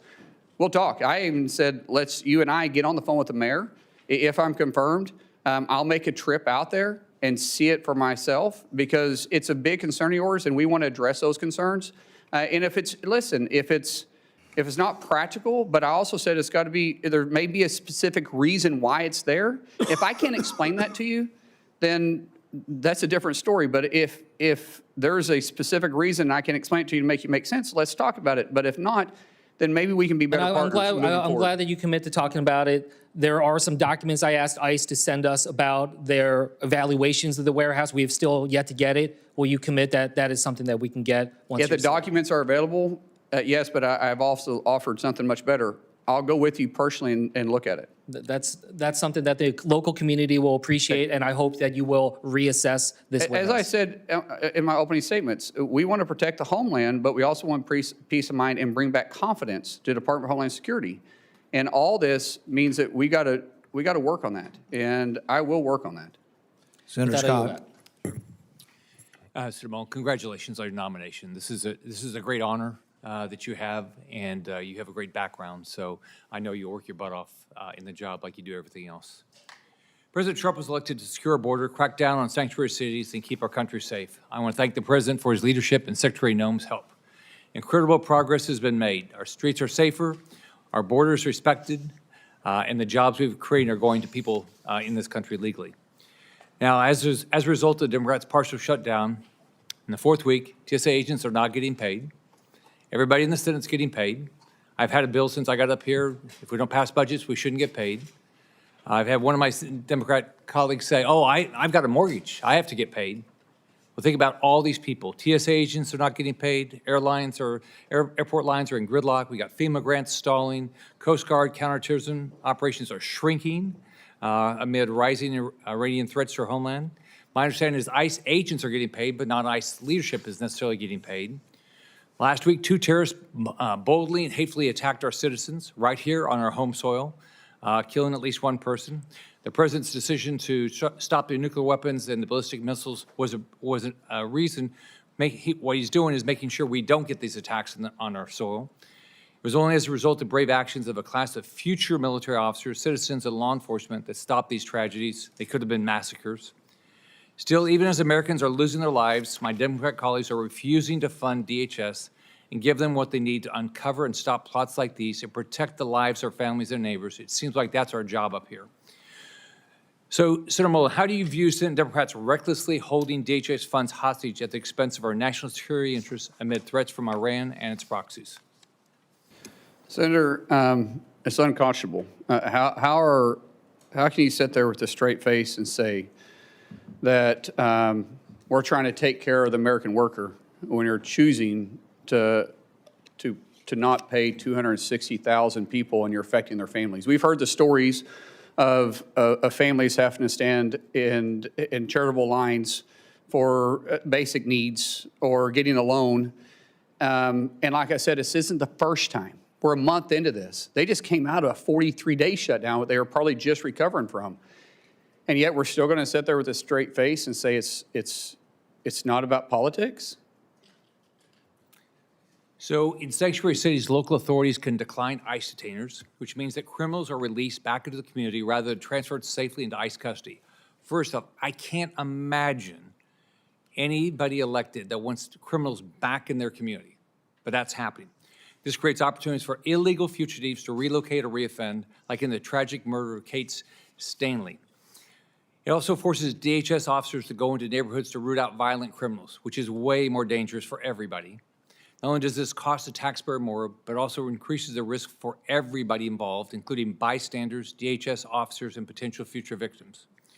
We're seeing this play out right now, just a few miles away, where local officials in Fairfax, Virginia, are refusing to turn over an illegal immigrant who was arrested for groping 12 underage students. And the local elected want to put that person back out in the community. That's not even here legally. Instead of turning him over to ICE, Fairfax County prosecutors are trying to get him released. This is just one example of how sanctuary city policies choose to put illegal aliens over American citizens. How do you plan to deal with sanctuary cities like Los Angeles and Chicago to remove criminal illegal aliens? Sir, it's been a difficult conversation that's been had with these sanctuary cities. As I said, going on, we don't get to choose which laws we enforce. As elected officials, you shouldn't choose which laws you enforce. We're not asking them to go out there and enforce immigration. We're just saying, be good partners with us. If we've got to serve judicial warrants, let us go serve the judicial warrants. If you pull over somebody that's wanted, that's in the country illegally, and it's a municipality, we're saying just hold them. At least let us do a background check on them and see who they are. And working with the municipalities are going to be vitally important, but also you've got to take a look at if they're not willing to enforce federal law and work with us, then where's the taxpayer dollars going to? And ideally, I would like to go in there and talk to the mayors. I'd like to go in there and talk to the sheriffs, talk to the police chiefs. Say, what is your concerns? How can we get past this? Because the president has made it very clear he wants to protect the streets for every American. He wants to restore law and order to every city. I don't think that should be controversial. But some people have for political purposes, or maybe they didn't like the tactics. Either way, I find it really hard to believe that law enforcement in those communities don't want to do their job. So maybe we sit down and we just work it out. It's like I tell my wife all the time. Sometimes when she gets mad at me, and I'm right, she's wrong, by the way, but sometimes when she gets mad at me, I have to apologize because I simply say, that was a joke, by the way, for everybody that's married. But I have to apologize, and sometimes I tell her, I said, honey, it's a misunderstanding. We still love each other. We still want the best for our family. And these law enforcement, and I would even say these mayors, they still love their community. They still love their cities. They still love this country. So maybe it's a misunderstanding we can work by. And I'm going to start with that. That's what I'm going to start with. If we have to do something different, then we will, but that's where I'm going to start at. It's a misunderstanding, but we're going to force the nation laws and make sure we protect everybody in their city and hopefully work with them and never work against them. Senator Mullin, as Secretary of Homeland Security, do you have any ability to ban funding to sanctuary cities that ignore the federal laws meant to make citizens' lives safer, but then turn around and ask for federal money for added protection? Sir, that would be a last option, but at the end of the day, taxpayer dollars have to be used for the right purposes. And if people are refusing to enforce the nation's laws, then I think it's really hard to justify why we're sending them taxpayer dollars that are coming out of Oklahoma or coming out of Florida or coming out of Kansas or Arkansas when they're making that decision. But I will say that is not going to be my first or second or even third approach, but that would be my last resort. Right. Congratulations on your nomination. Good luck. Thank you. Senator Fetterman. Thank you, Mr. Chairman. So, hello, Senator Mullin. Thank you for coming in today. So, Americans don't like chaos, you know. America definitely didn't like the kinds of chaos during the Biden administration at the border. You know, as a Democrat, I was alarmed that there were up to 300,000 encounters at our border once a month. And that puts that in perspective. That's the size of Pittsburgh showing up at our border. And that's not sustainable, and that's not manageable, and it's making it possible for us to assimilate. And now if you care about immigration, as I deeply do, you can't possibly provide the American dream for people when the size of Pittsburgh showing up at our border once a month. That need to be brought under control. And that happened. I signed up that as a Democrat. The second part is rounding up all of the criminals and deport them. You know, I can't imagine why we can't agree with that as well, too. That's another thing that I signed up. One name that often doesn't come from my side is Laken Riley. I agree for Renee Good, and I agree for Alex Petty, but I also deeply, deeply agree for Laken Riley and their family. And now all three were failures of our government there in that circumstances. And as I was proud to be the co-sponsor of the Laken Riley bill, because we have to address that. Two things must be true here. We need to have a secure border, and we have to round up and deport every single criminal in our nation. I can't imagine why that's critical or controversial for anybody, you know. So I'm trying to find a way forward.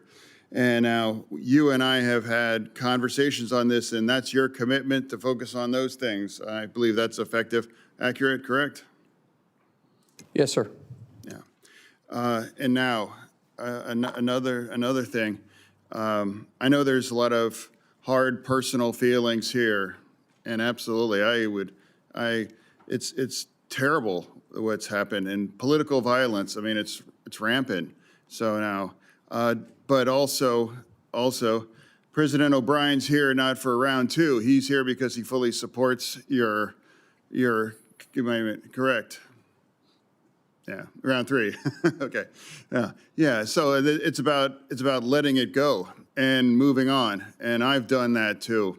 When I was in the hospital and things were touch and go, you know, I know there were unkind things said about me, but I can just say that it's better to just let it all go and to find a way forward. That's the time that we're in right now in our country on that. Now, people might describe you in those kinds of moments, but I'm going to describe you. We got a chance to get to know better when we joined a Codel to Turks and Caicos, correct? Yes, sir. Yeah, and we did that because Americans were looking at over a decade in prison because they had a couple random bullets in their luggage. And those Americans ran the gamut of a black grandmother from Florida, I believe, and Pennsylvania, that live in Western Pennsylvania that I did, and I was able to welcome him at the airport when he returned there. So that was about a commitment to working together. Imagine just because a couple random bullets accidentally, they were looking at over a decade in prison. Now, we worked together, and now not one single American really faced that kinds of thing. So that's about committed to working together. So now, and also as a Democrat, you know, that I made me the only Democrat that refused to shutting our DHS down. You know, some people might say that that doesn't mean I have any less commitment to reform ICE. That's just categorically not true. But it's a strange devotion. I don't understand why you would shut the entire agency down just because you want those kind of reforms on ICE that has absolutely no impact on ICE and doesn't force any of those things. I refuse to do that, and I refuse to punish those union members that are working. And now especially parts of that, it's true. It's like the cybersecurity agency is part of DHS. Yes, sir. Yeah, and that's currently on the shutdown. And now two of the top agents of cyber attacks come from Iran, and China. They must be elated to know that that part is all shut down, because that's part of the shutdown that does not bring any reform to ICE. You know, that I want any less than other Democrats, you know, here. The difference is I refuse to punish and make our nation less secure part of that. So for me, I came here and I committed to come here with an open mind, and I'm going to continue to do that. And it's not going to be about gotcha moments. For me, it's about just saying, my experience with you has been consistent kindness and professionalism. You know, the first time I met, it was you and your wife behind you when I was here at the orientation here in the Senate. And even before you got the call for the big job, you know, we were even discussing about getting together and having dinner as family.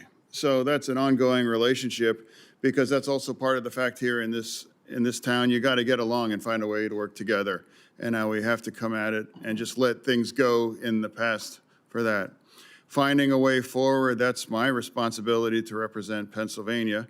And for you, I just want to thank you for showing up.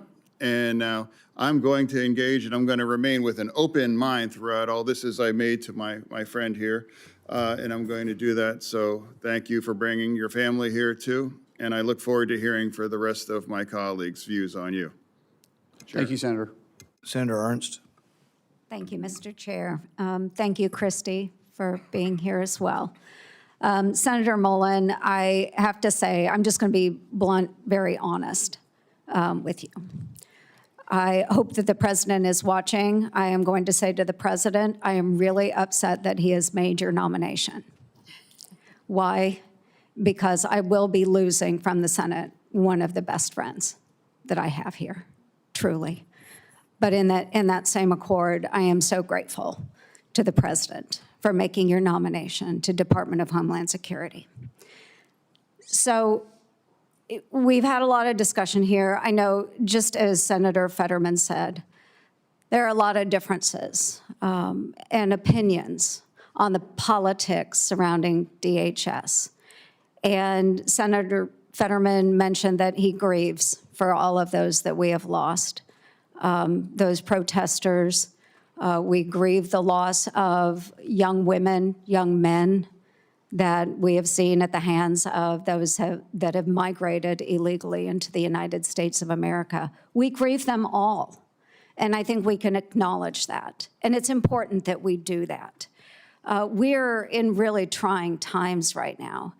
And one of the things that I want to focus on right now is the bipartisanship that you have had with so many members in the House, in the Senate, the relationships that you have outside of this body, because I think it's really important, because we get in the political fights all the time, and we're all trying to score points back and forth. Bipartisanship is not very sexy, but I think we need a lot more of it. So Josh Gottheimer was here today. I respect him so much.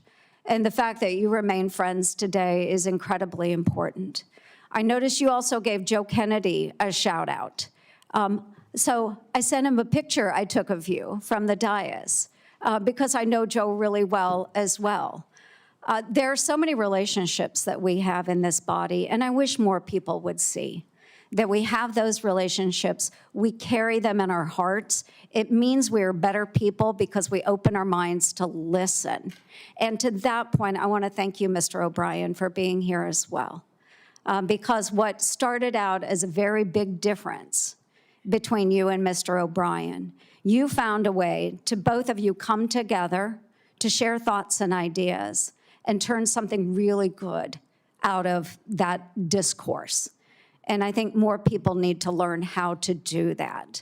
And so to all my friends sitting here in the dais and those that are watching, is that this is how America works, where we're able to take differences and come together and not just shout at one another, but come together and figure out a way forward. That's what makes this country such an incredibly brilliant country, is that we can recognize those differences. So I want to talk a little bit about a trip that we took last year. So many folks know that you serve on armed services, I serve on armed services. We do congressional delegation visits. And a little over a year ago, or about a year ago, Senator Mullin led a congressional delegation visit into a country that had not been visited by an official delegation trip in 15 years. Along on that trip, I was also there. Chairman Smith was on this trip as well as Democrat Jimmy Panetta of California. We went to Syria.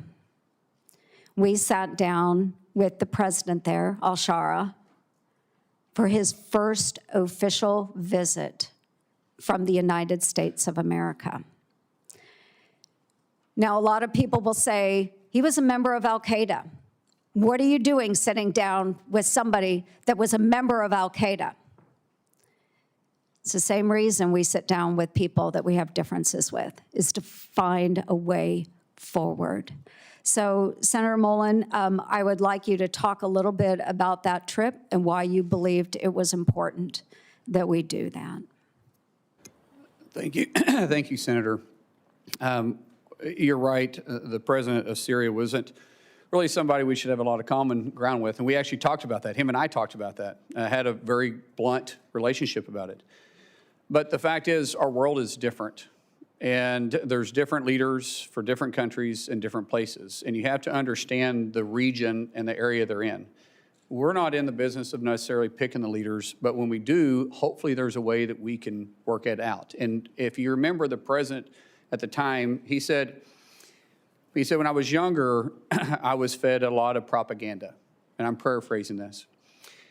He says, but when I was in American prison in Iraq, he started looking at things different. And then he also went on to say, yes, I was affiliated with al-Qaeda, but it's much like you guys being affiliated with Russia. It was interesting to me knowing how you went through the history. He said, it's much like you guys being affiliated with Russia and China in World War II, and look where you're at today. Sometimes in war, when we're fighting for our country, I left Iraq and came back and fought for Syria because that's my home. We have the most diverse population in the history of the world in Damascus. And I don't want the foreign influence. And after I got out, I realized my fight is for my country, not for this necessarily organization, but for me to get resources, for me to get fighters, for me to be able to fight for my country. And hopefully, even though he said openly, I never planned on being president of the country. I was just wanting to get my home back. I find myself here. And he was very open. He says, I have made mistakes. And I said, I've made mistakes too. And I said, we're not perfect, but if we can work together to be a trust but verified, he says, I want a relationship with the United States. I want to have that relationship. That's not common for somebody with al-Qaeda ties. That's somebody that says, yes, my past is my past, but I'm looking to the future. And I think we all have past. In past, we can learn from. We learn from successes and failures in our past. But if we can grab the past that we made a mistake on and say, yeah, that's a mistake, I'm not going to make it again, that's a lesson. That's where wisdom comes from. If you can also learn from your successes, then that's also where wisdom comes from, and that's considered someone that has the potential to be a leader. And I would rather work with those leaders like that than to continue to see the civil war that was going on, and in some cases still going on in Syria. Yes, and thank you. And I just use this because my time has expired, just to demonstrate how we all have such significant differences. We can come from different backgrounds, but I've been on a lot of congressional delegation visits, folks, a lot in the 12 years that I've been here. But to watch Senator Mullin lead this delegation and to be able to speak to someone that is far different than we are and bring our countries that closer together, I know that he will do that with every one of us serving in Congress. I know you will represent us very well. You will represent the administration very well. You will make our country safer. So thank you, Senator Mullin. Thank you, Christy, very much for your friendship as well. Thank you, Mr. Chair. Senator Slotkin. Thank you. Thanks for being here. Thanks for our conversation yesterday. I want to just actually add on to what Senator Langford was saying and just focus on the attack we had at a temple that's very close to my heart in Michigan, a place I know well. Last week, we had an anti-Semitic attack meant to terrorize not just that synagogue, but the entire Jewish community. And I think the light is really blinking red. And that is the feeling for the Jewish community. And just as an objective statement, the Jewish community is 10 times more likely to be the victim of a hate crime than all other religious groups combined. That's not a political statement. That's a factual statement from FBI data. We talked about the need to work together. The Jewish community is spending about $1 billion a year privately securing their own institutions. No religious group should have to spend that amount of money that could be going to lots of other things on their own security in the United States of America. So I would just ask your help in reforming the nonprofit security grant program so it's agile, so you don't have to win the grant and then still do 100 pieces of paper, maybe even looking at a rapid reaction fund, but certainly asking for some sort of task force. I'm thinking about the community in Australia that went to the Australian government, the Jewish community, and said, we're seeing just a real uptick in threats. We're terrified. And then we have Bondi Beach and a very horrible thing. So can we just agree in public, again, on a bipartisan basis, to sit together to reform this program and figure out how we manage to the threat, because we're not hitting it right now. Senator, you have a wealth of knowledge from your service in the intel community, and you will know this issue probably better than me. And so I would welcome the opportunity to sit down and talk to you, figure out what we need to do. I know this is very personal to you, and that's great. We may have some differences on some political views, but this isn't one. You and I will be, laser focused and get this resolved if it's possible. But yes, I would absolutely welcome an opportunity to work with you on this. Great, I appreciate that. I think, in general, your position or your future position as Secretary of Homeland Security sits at the fulcrum of these big issues we're having as a country. Just big cultural issues. The use of law enforcement in our streets and where our rights begin and end, and then our elections, our democracy. And given the importance of that, I think it's important that we state really clearly where you are on those two issues. I think first and foremost on the use of ICE. My state voted for Donald Trump in 2024. A lot of people supported the president's immigration agenda, but then they watched with their own eyes, not filtered through a news source. They watched with their own eyes American citizens killed in their streets for protesting. They saw children caught in the crossfire and being tear gassed. They saw people randomly being pulled out of their cars and walking down the streets because they happened to look like they could be an immigrant and checked for their papers, which for many of us has a real history. They have seen law enforcement go into people's homes without a judicial warrant for a country that was invented because we were being oppressed by a foreign force that demanded entry into our homes. So you say you don't want ICE in the news. You say you want to rebuild trust. Your predecessor was fired because she couldn't manage that, and people had to go in and bring the temperature down.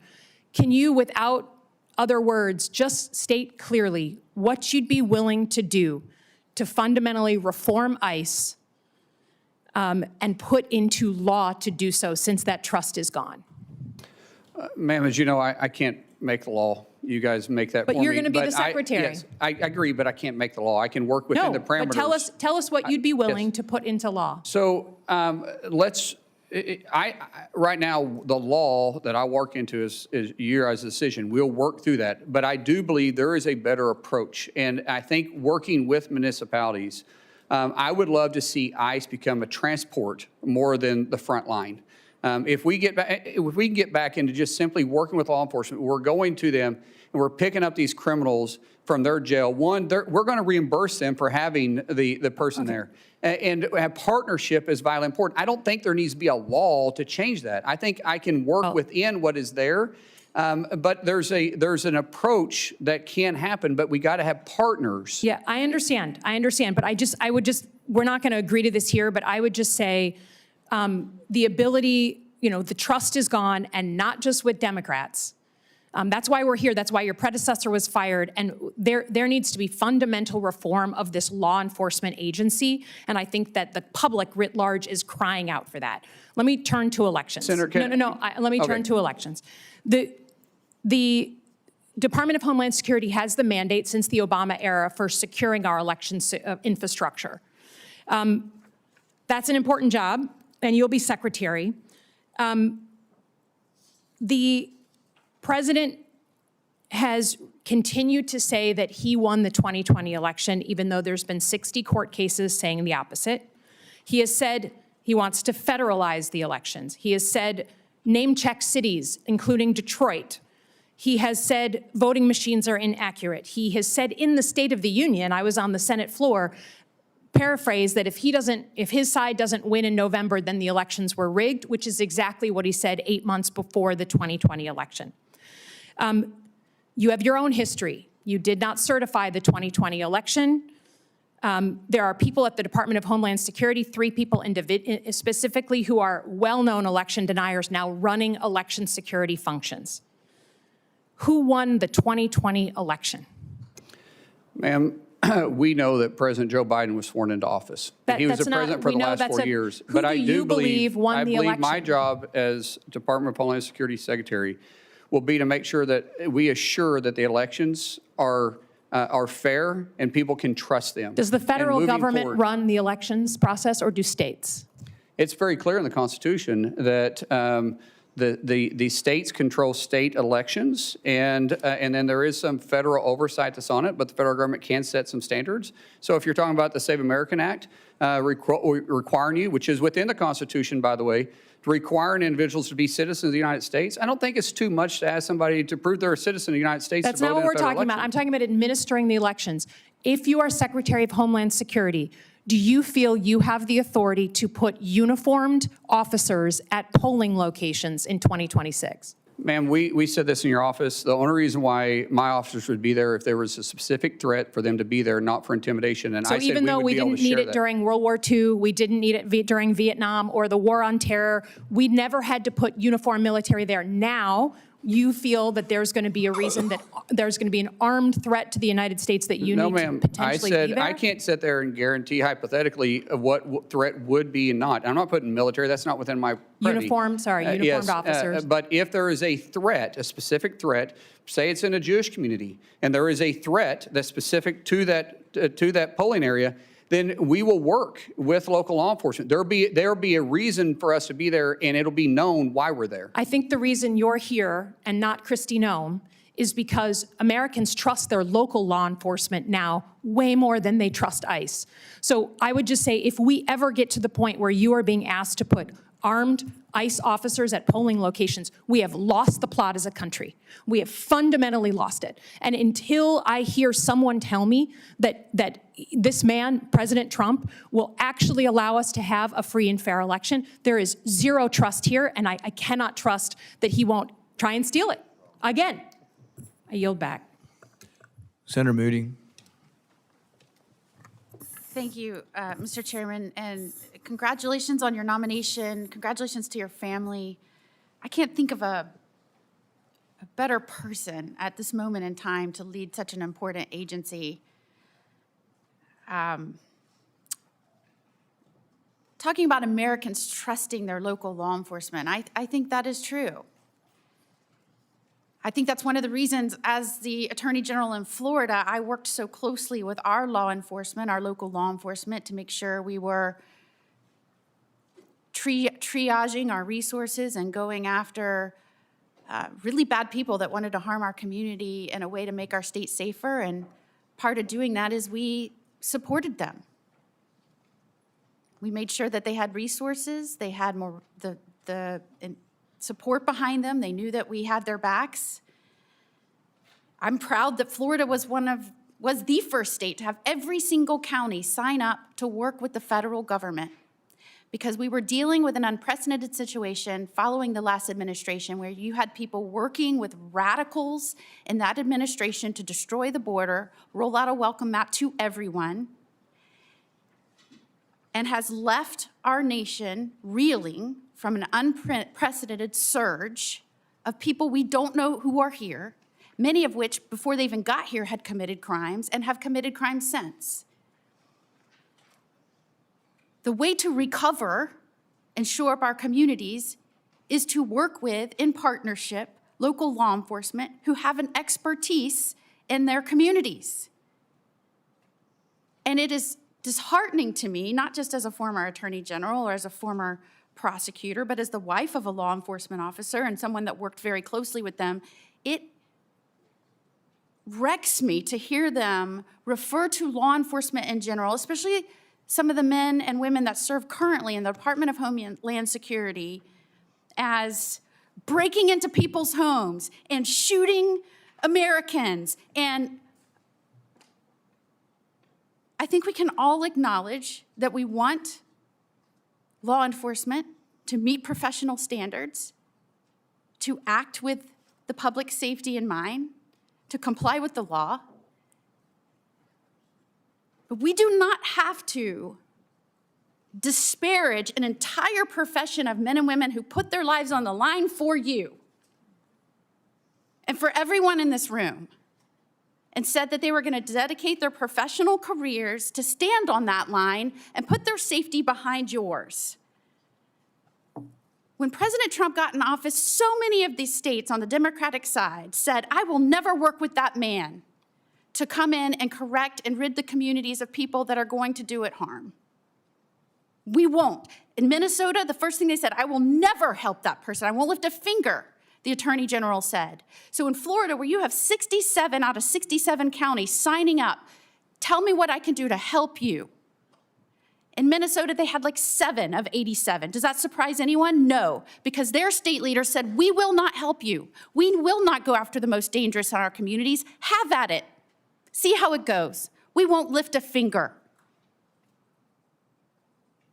And when the administration says we are dealing with an unprecedented situation, 11 to 20 million people, that's never happened in the history of our country, how do we do this? We need to make sure we're focusing on triaging and getting people out that we know may do harm to our communities. They're like, what are you talking about? You can't have quotas. They won't talk about the quotas where they said we're put to Border Patrol, push more and more and more and more in. However you need to do it. Don't tell us how we can stop this influx or this surge. Tell us how we can push more in. They won't talk about that. And they want to tell you about focusing on children that are here, that are now here. Yes, you need to do that. As somebody that has pushed to protecting children and fought against trafficking with law enforcement's help, yes, you need to do that. But I loved how you said, let's talk about the tens of thousands of children that the federal government helped traffic under the Biden administration that we lost. And when they were made aware of it, they ignored it. You will now have to take over an agency that is charged with cleaning up a disaster, a danger. The Biden administration did that. I cannot think of a better person, someone who acts passionately and fiercely fights for the people he loves, and someone who loves this country and thinks of other people before himself. I am telling you, in Congress, there are all kinds of personality types. But this man came up to me time and time again as the newest United States Senator and said, what can I do to help you? How can we make this place work? How can we get this done? And I look over the course of your life, you left school when your father got sick to go help your family business. That's the kind of person you are. The kind of person that stands up for every person in this office. That's the kind of person, passionate, fierce, a fighter, loyal. That's who I want now protecting this country at the head of the Department of Homeland Security. You said in your testimony, I'll fight for your family just as I fight for mine. Tell me about that personality trait and how you think that will help the Department of Homeland Security in this unprecedented time where the last administration, the last president of the United States abandoned his role to secure this country? Tell me how you bring the personality and your character traits to this role. It's the way I was raised. It's the way my my dad raised us, the way my mom raised us, the way they were raised. We love this country. I mean, think about it. I'm getting to live the American dream. You're telling me a kid from Westville, Oklahoma with a speech impediment would ever be able to be here? That only happens in America. Only in America. And we all probably have the same type of dreams because none of us have royal blood. Maybe some of your parents might have served in public office or not. Mine most certainly did not. And the fact that I'm here, my goodness, that's why people want to come to our country, because they want the American dream. And I want everybody to have the same opportunity that I have, but we have to secure the homeland. We have to make sure that they feel safe stepping out and being in the public eye. We got to make sure that people can have a peace of mind and trust our government. And right now there's a mistrust in our government. I think we have an opportunity to maybe work on that. I meant it when I say that I hope in 6 months we're not. I can't guarantee it because the news choose what they're going to run, but I hope that I'm not on the news every 6 months or 6 months from now every day. I hope DHS is just able to be laser focused on doing their job and it isn't controversial about taking care of the homeland. I hope people have confidence in our agency again. And I'm going to work every day to restore that. And you'll bring that same passion and zeal and protective instinct to protect every family and every community, working with local law enforcement because they know how to approach in a safe manner their communities. Nobody will take care of their backyard better than the individual. Senator Gallego. Thank you, Chairman. Hello, neighbor. How you doing? Easy day. Hey, brother. Good to see you. So, some very specific questions. What is the primary mission of Homeland Security investigations? From the IG or from us? I'm sorry, from Homeland Security Department. There's HSI is within Homeland Right. Security. What is their primary mission? Well, it's not a trick question either. No, I understand that. And every agency, sir, we have specific missions that we are targeted to look at our aspect of protecting the homeland. And different directions have different paths.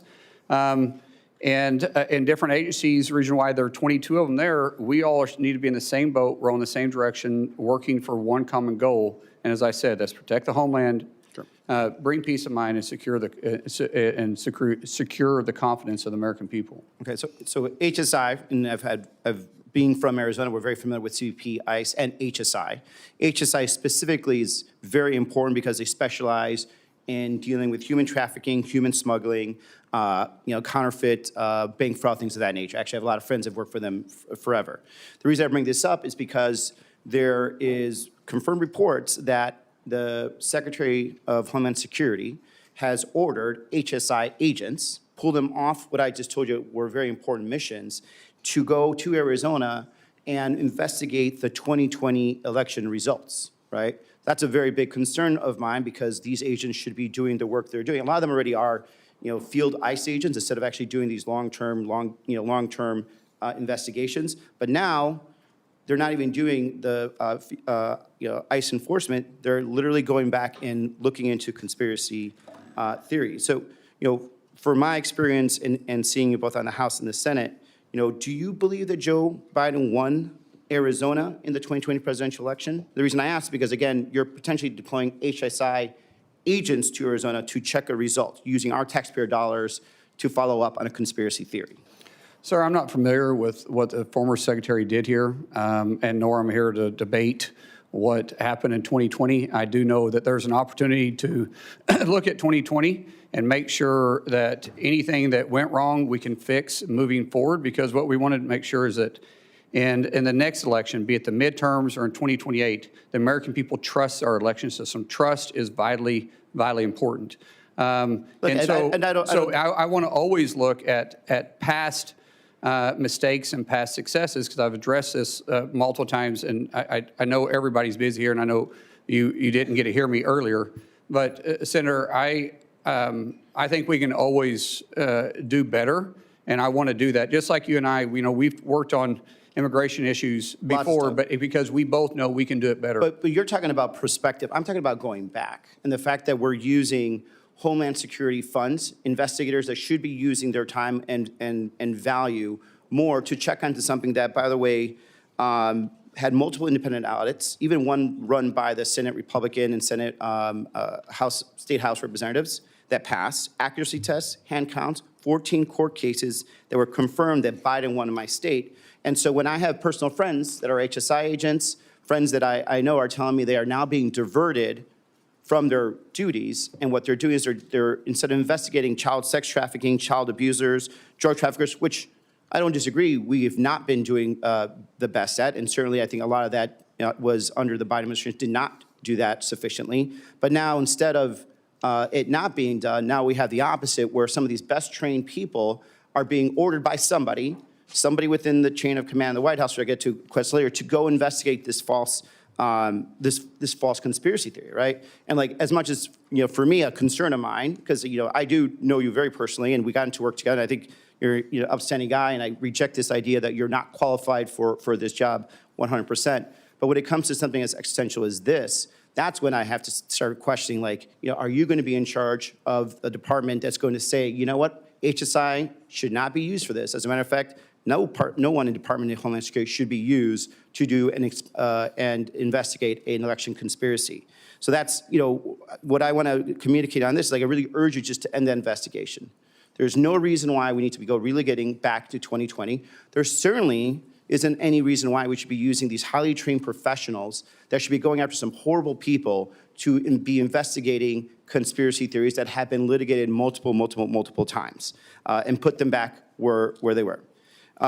Moving on from there, my other concern is something that I saw, with the previous secretary, and something that I've seen in myself in my time in the Marines, is that a chain of command is very important.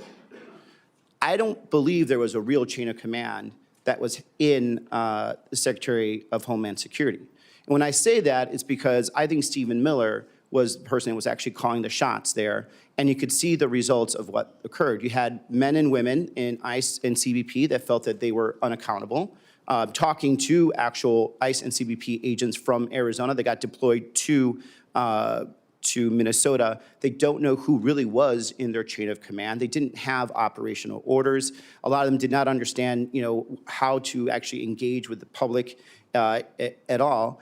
And when there was a point of who is responsible for making decisions, they could not figure out if it was Miller or if it was Secretary Noem and her deputies. They couldn't figure out if there were quotas versus there are quotas. Now we know that there are quotas. This is the problem. Is like, I want to make sure that if you're there, you're in charge and not Stephen Miller. Sir, the President has nominated me to be Secretary of Homeland, and I'll take full responsibility for that. Chain of command is important. I believe in empowering people to make decisions, but I will still be talking to the President on a regular basis. And any policy that is within my realm of authority that you guys give us, if the President wants us to look at it, we'll look at it, because I serve at his discretion. Yeah. One thing I don't know if it's been mentioned here, you probably would be the only second Native American in the history of the country to be a cabinet member, which I appreciate. And you know that I also do a lot of work with our Native American communities, the 22 federally recognized tribes in Arizona.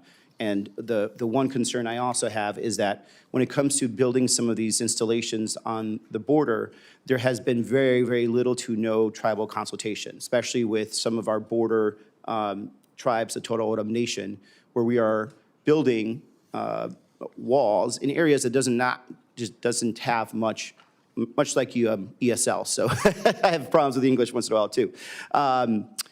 There's a border wall that is going through tribal land that is in very sacred land that is not crossed and used significantly by human smugglers. It's important that DHS actually speak to these communities. They actually have programs that they do where they actually are working with DHS and local law enforcement to stop illegal smuggling, called Shadow Wolf program that DHS supports.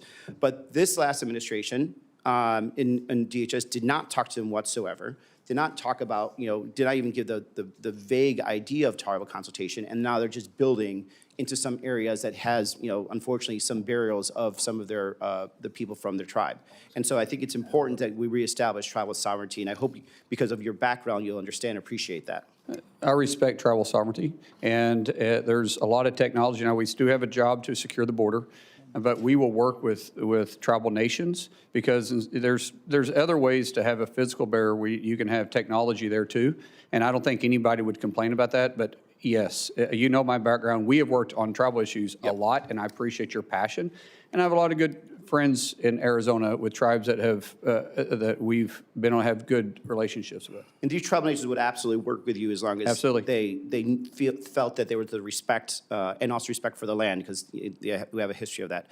And Mr. Chairman, I'm up. I can. We're going to come back around if you have a question. Senator Hawley. Thank you, Mr. Chairman. Senator Mullin, welcome to the committee. I see you have some supporters with you today. Chairman Smith, good to see you. My friend Sean O'Brien is here. I want the record to reflect that my money was always on O'Brien. I just want that noted. I want it noted for the record. Senator Mullin, let me ask you this. In your own words, could you tell us just in capsule form, what is it that DHS, what's the mission of DHS as you understand it, as you would put it, as you would explain it? Quite simply, it's simple: to protect the homeland. Very good. To protect the homeland. Okay, let me ask you this. 10 days ago, there was a shooting at Old Dominion University that left one person dead, 2 people critically injured. The gunman had potential terrorist ties. Is this a good time for the Department of Homeland Security to be shut down and unfunded? It's the worst time, and keep in mind, we just came up a 43-day shutdown, and this is the 3rd time in a year, and it's devastating to the morale of the men and women we have tasked to take care of all of us, all the homeland, regardless if it's a blue state or it's a red state. We have to look at it all the same, and they have that mission mindset, but they don't have the pay to follow it up. A few days before that, 2 individuals attempted to detonate bombs in New York City in a way that would cause mass civilian casualties. Both of those individuals have potential terrorist connections. In light of that, is it a good time for DHS to be shut down? Sir, I think with the current conditions, this is the worst time we could possibly do it. A few days before that, in Austin, Texas, 3 people were fatally shot outside of a bar there when a gunman opened fire in the early hours of a Sunday morning. That gunman also had potential terrorist ties, and yet DHS is shut down. Just a week ago, a gunman loaded his truck with incendiary devices and rammed it into the Temple Israel Synagogue outside Detroit, Michigan. As I'm sure you know, 40 law enforcement officers, 40, had to get emergency medical attention. It's a miracle. By the grace of God, nobody was killed except for the gunman. But 40 individuals had to get medical attention, and yet DHS is still shut down. Let me just ask you this. Law enforcement dangers. I think I've got a poster that'll go up behind me here. In the last year alone, we have seen an 8,000% increase in death threats to law enforcement, a 1,300% increase in assaults, a 124% increase in vehicular attacks using a vehicle, against a CBP law enforcement. Now, in light of this, is it a good time for DHS to be shut down? Sir, it's a horrible time. Let's talk about children. Let's talk about the dangers to children. The National Center for Missing and Exploited Children estimates that there are 20.5 million reports of suspected online and child exploitation. That includes almost 20 million reports of child pornography, 546,300 reports of online enticement of children for sexual acts, and 27,000 reports of child sex trafficking. Is it a good time for DHS to be shut down? No, sir. Let me ask you if you've seen this poster that I'm about to put behind me. Have you ever seen this before, Senator? I don't believe so. There's no reason you should have. I was introduced to this material by Tim Tebow, the Heisman Trophy winner, who now spends a lot of his time trying to help work with child victims of sex abuse. This poster reflects every individual IP address in the United States in about a 1-month period that was sharing, distributing, posting, or trading child sex abuse material or child pornography of some form. You want to guess how many points there are on that map? It makes me sick. I have no idea. 338,000. That's just a 1-month period. Now, can you see any blue dots on that map, Senator Mullin? Yes, sir. Yeah, there's you got better eyes than I do. I mean, there's like very few of them. I'd be surprised if anybody in the audience could see them. The blue dots are the number of investigations that are open. Look at the red dots, 338,000. Look at the blue dots, you can hardly see them. Why would that be? Because in the best of times, the Department of Homeland Security has only 10 HSI agents who are fully dedicated to doing this. It's all Congress has given you, 10. Right now, none of those are funded.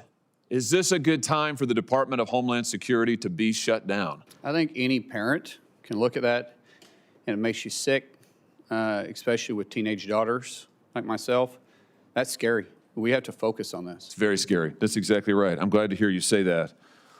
The Biden administration and your predecessor in this role, Alejandro Mayorkas, lost track of 450,000 children who were trafficked across our border over a 4-year period. 450,000 children.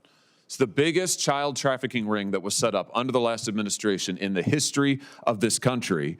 The president has been doing a tremendous job. They found in the last year over 145,000 of them. That leaves almost 300,000 who are still missing.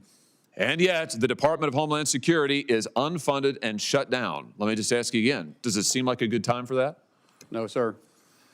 Let's talk a little bit about the challenges that are being faced by people across the country who are facing natural disasters, as we have in my home state of Missouri. We had major tornadoes rip through Missouri last spring, all across the state, particularly concentrated in the eastern part of the state, the St. Louis area, southeast Missouri. We have thousands of people who are without power, who lost their homes, many who were injured. We have had much disaster aid approved by FEMA, but we're still waiting for some of that aid to get to us. And now FEMA is shut down. So I've got thousands of people in Missouri who are awaiting the aid that the president has approved, by the way, and that FEMA has approved, but that's in the process of coming to the state. I've got probably hundreds of people who are not able to go back to their homes and who are applying for individual assistance that hasn't yet been processed by FEMA. And now they're being told, well, sorry, there's nothing we can do because FEMA's shut down. Does this seem like a good time for DHS and FEMA to be shut down? No, sir.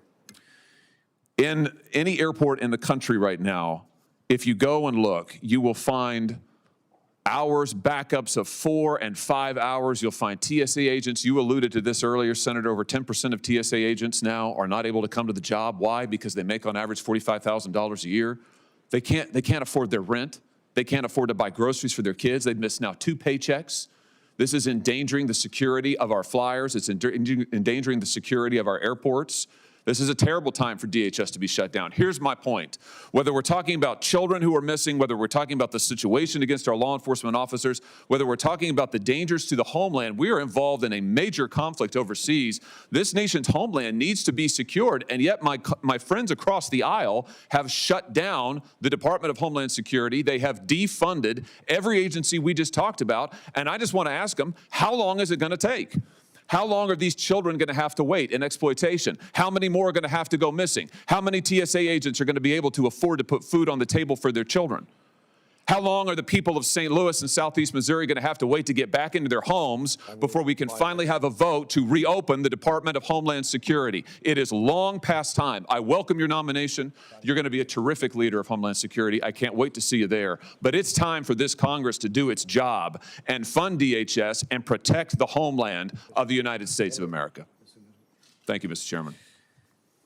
All right, thanks, everybody. We are going to do another round of questions. I want to let anybody ask a question that wants to ask a question, but I really don't want to give everybody 7 more minutes. I want to kind of keep it to pressing questions.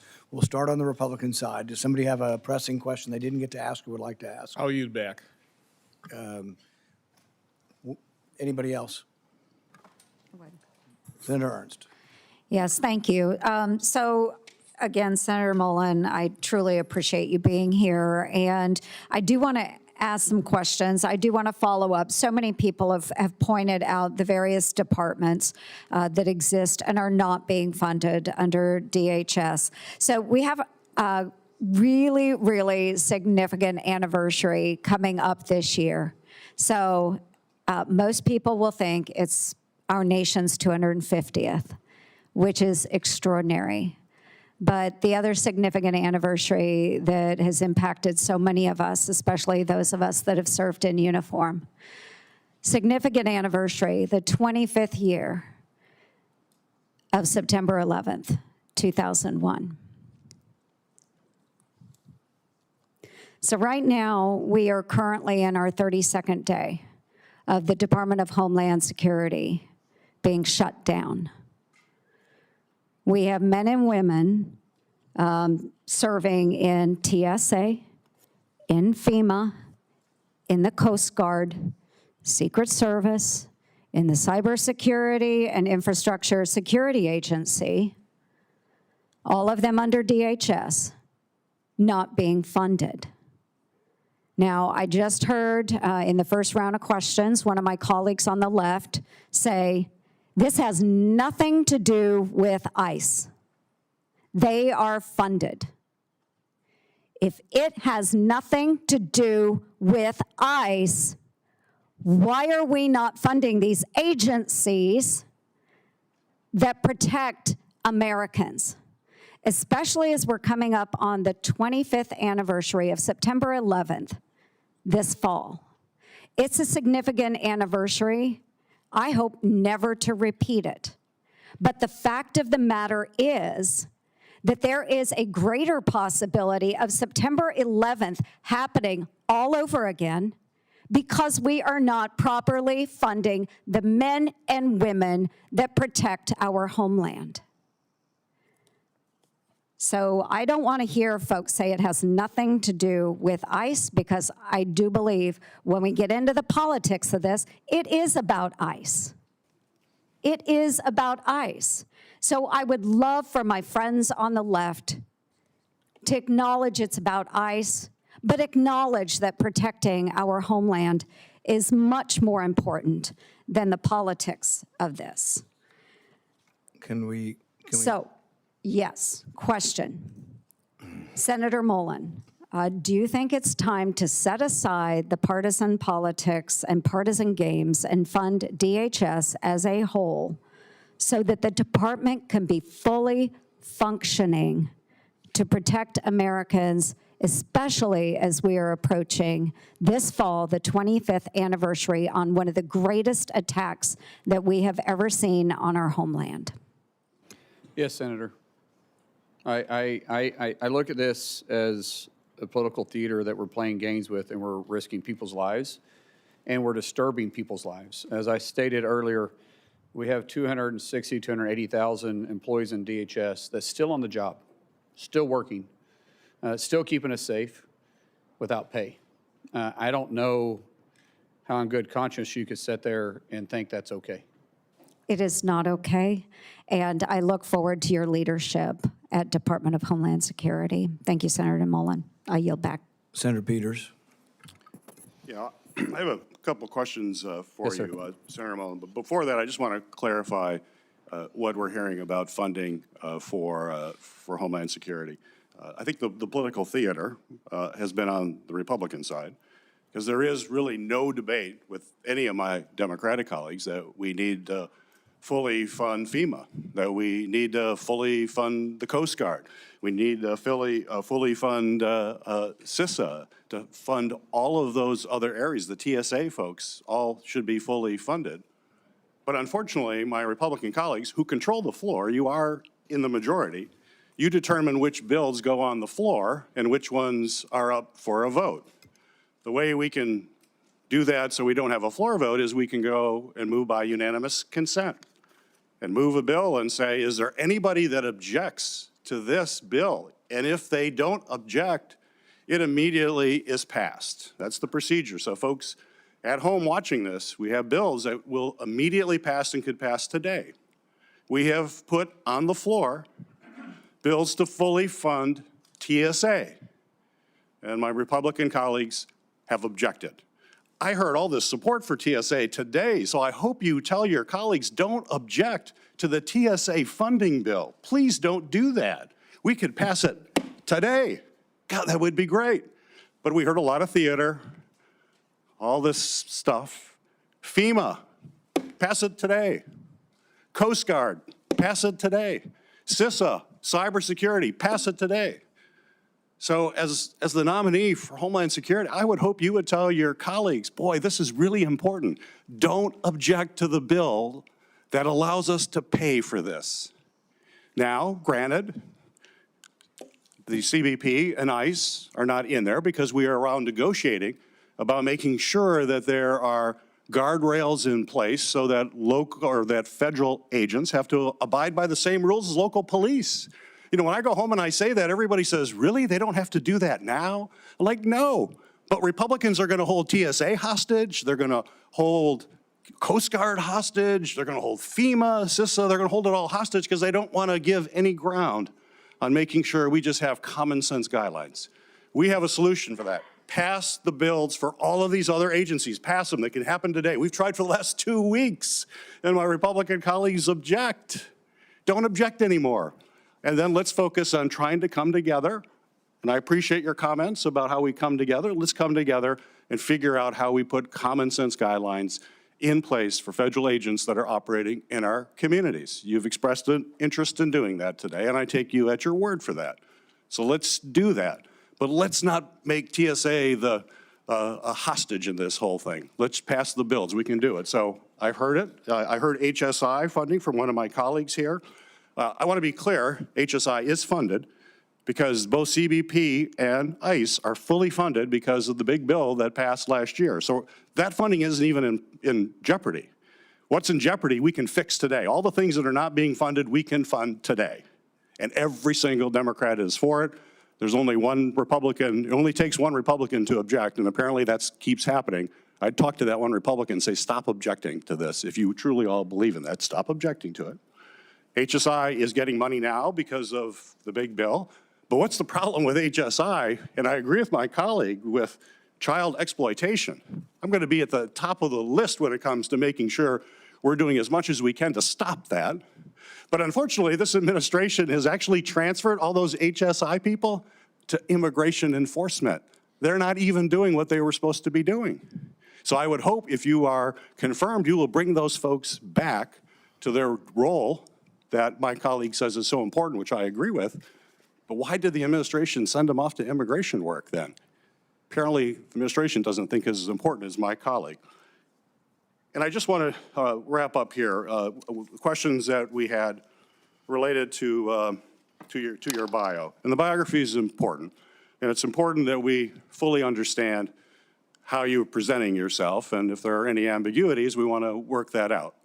On March 11th, I sent you a letter asking for information about any activity related to any special assignment, which you talked about here today, that you have been involved in. There was no exception for official travel or any of that. We just asked any of these special assignments that you have talked about. You responded to the committee in that letter by saying my voluntary work included special assignments outside of DOD, was that I offered support and mentorship from a Christian perspective to both Afghans that supported our efforts and other personnel that served in war zones. You stated your special assignments occurred intermittently between 2006 and 11. My letter did not exclude official travel, and it also gave you explicit instructions in that letter for providing classified information, how we could do that, and do it in a way that protects that classified information. You didn't provide any of that. And today is the first time that I'm hearing about your classified activities from 2015 to 16. Quite frankly, as we've had these conversations, you have not been forthcoming with me or this committee. The story always seems to evolve, to kind of change. And as you know, candor, honesty, transparency are absolutely critical, particularly at this time to try to build trust as the Secretary of Homeland Security.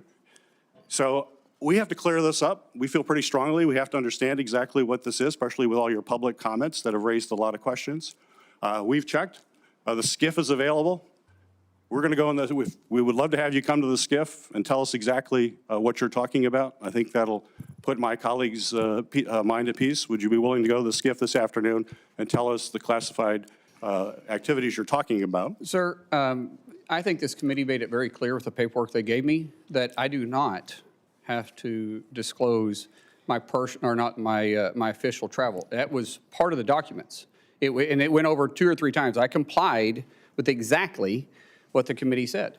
And there is no statement for, or no area for mission work and mentorship. That was a volunteer basis that I did on my own time. And it was very specific over and over again that you don't have to claim official travel. We want to know what this supposed classified work was. We have real questions about it. I asked the FBI yesterday, I said, and if someone had appeared in any classified document, any document, would that be in this report? And they said yes. I said, well, I don't see anything for Senator Mullin. Why is that? They said nothing showed up. We queried the Department of State, the Department of Defense, other intel folks. So you're in no classified document that the federal government has, according to the FBI, and yet you're telling me you did all this classified work. I don't understand how that Sir, I didn't say all. I was very clear with what I said. I get what you're trying to get to here, and that's fine, but I complied with everything the document said, and it was official travel, and it was a classified trip. Well, let me just chime in on this. I've agreed this is the fastest hearing anyone's ever had. This will be the fastest vote anyone's ever had, and that's despite my qualms and problems with your nomination. And I'm willing to do that, but when the FBI came to my office, I asked them if you had done any kind of work for the CIA, the DOD, or any other. I haven't. Let me finish. Any of these kind of agencies or any kind of classified work, and they said the way it works is you would have a separate folder if you'd been involved in classified missions somewhere, and we would get to see the folder, and then we wouldn't talk about it. We would look at it privately, and we would know what you're referring to. So it's confusing to us because there may have been some papers that said your official trips were excluded. I don't know which ones were and weren't, but you've now mentioned today that you have activities you've done. And so I think it would be easy, and I'm still willing to have the vote tomorrow, but I can cancel the vote tomorrow. I'm still willing to have the vote, get this done, and get it over with. But I think that just to make clear, and it doesn't sound like it's a secret you're too concerned about divulging, if you would spend an hour and go to the SCIF or 30 minutes and just tell both the ranking member and the other, and it would be private and it won't be revealed, I think it would get this over with and we wouldn't have a complaint about going ahead with the vote tomorrow. I have no issue with that if you guys get cleared on it, because way my understanding was there was only 4 people read in it, and it was a special program inside the House. Just like I wasn't on Intel at the time, I'm not saying I was, but I have no issue with that at all. I would welcome being brought up. It was very unique, and that fun. would be on you. We're not going to try to figure out who the 4 people are and whether we can have approval to it. And I don't but if you're doing choose- something that important, Yes. really it probably ought to be revealed and discussed in a classified manner. Senator, or Chairman, it's not on me I don't have the authority to do that. This is why I said I was very clear, sorry, that I never talked specific dates or locations on this. And so I have zero issue with talking about it. But do it this afternoon. I don't have clearance to talk about this afternoon. I don't. It's So not me to release. This is a to release it. legislative program. This is a program that Congress assigned you to? Yes. This was within my official duties. Who assigned it to you? Sir, that's not for me to talk to you about on this. I'm sorry. This isn't a classified setting. I'm sorry. I'm not trying to be ugly. You know how classified situations work. Which agency classified it? It wasn't an agency. It was done here, well, in the House on the time. The House classified it. I'm assuming. I wasn't on Intel. We're just not really aware of how the House classifies things. I have no idea. I know every time we spoke about this, we had to go to the SCIF and visit about it. But I mean, I know there was a paper that I had to sign before it even started, and I may be wrong. There may be more than 4, but I know it was only me and 3 other people that ever discussed so it. secret that we can't know about it. I would think that there'd be some paperwork in the SCIF that they should show us saying, this is so top secret and this was made classified. I have no problem. You're welcome to go to the House. This started in 2015. It ended in little late in 2016. I have nothing to hide on this. This is too easy. I would really enjoy sitting there and have a conversation with you because I don't want you to have question my character on this. So that's very simple for me, but I can't make that authorization. You guys know that. Well, it's a little difficult for us to go ask about a program that has no name, and we have nobody that we know to talk to about it. So I don't know how we would begin doing this without your cooperation. But I'm if you willing do to it, I'm willing cooperate. to hold the vote tomorrow, but you brought this up, that you were on a super secret mission that you can't tell us No, about. I did not say super secret, sir. I said it was classified. That only four Only people four people about it. know? That's Well, no, pretty secret. I only know if there was 4 people. There was maybe more people that understood it, but I know there was only 3 people plus me that was ever in the meeting. And so as far as I'm concerned, only 4 people was read in on this. So did I this don't, you were on the Intel committee? no, not at the time, no, sir. I was on the Intel committee after that. What committee were you on at the time? You got to think about 10 years ago. Energy and Commerce. So it was an energy and commerce top secret effort. Senator, I'm just I asking. know, what I'm getting upset about a little bit here is that your tone that you're saying that in a condescending way. I did what I was asked to do. I'm trying to find out who we would talk to. Sir, I've told you exactly what happened here. I was not required to disclose this on any official travel. Your documents are very, very clear on that. So I don't know what else you want me to say. You said you can go find out. Go find out. And then when you guys say it's good for me to talk to you, I'll be happy to talk to you about it. I can't talk specifics. If you want to talk about in general ideas, let's go down and talk in the skiff. I'm okay with that. But I can't get into the necessary specifics or who made the decision to do it. But I can talk in general, and I'll be very, very glad to do that with you. And even Senator Langford, who I know is on Intel, he can come down with us and visit with us about it. No issues with that at all. Perfectly clear and okay with it. But it's not for me to release this. So if you guys want to do that, we can leave here, go down there and talk about it. Did this mission involve exchange of fire? It wasn't a mission.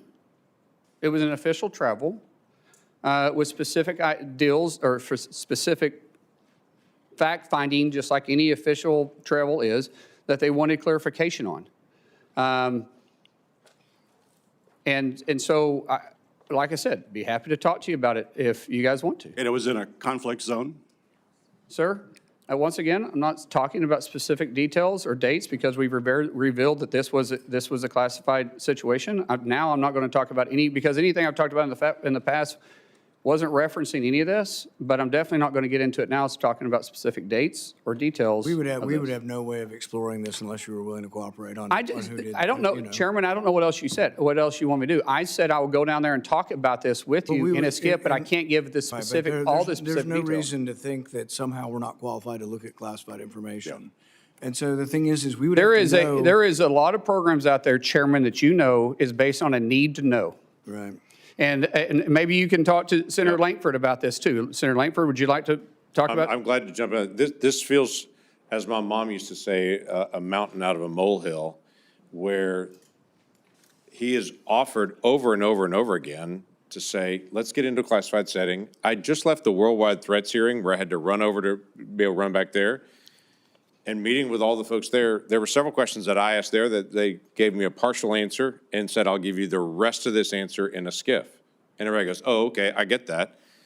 Because there are some things that are sources, methods, or actions that we're all keenly aware of on this. And I don't know what else he could say at this point other than let's get in the skiff and let's actually talk about this. Why don't we start with that initial meeting and see how that goes? Yeah, we'll have an initial meeting. That's what we asked for, Senator. Yeah. He said he couldn't do that because he wasn't authorized to. No, I did say that. I said I can't give you all the details to it because it's not for me to release it, but I can talk to you in general about it, but not in this setting.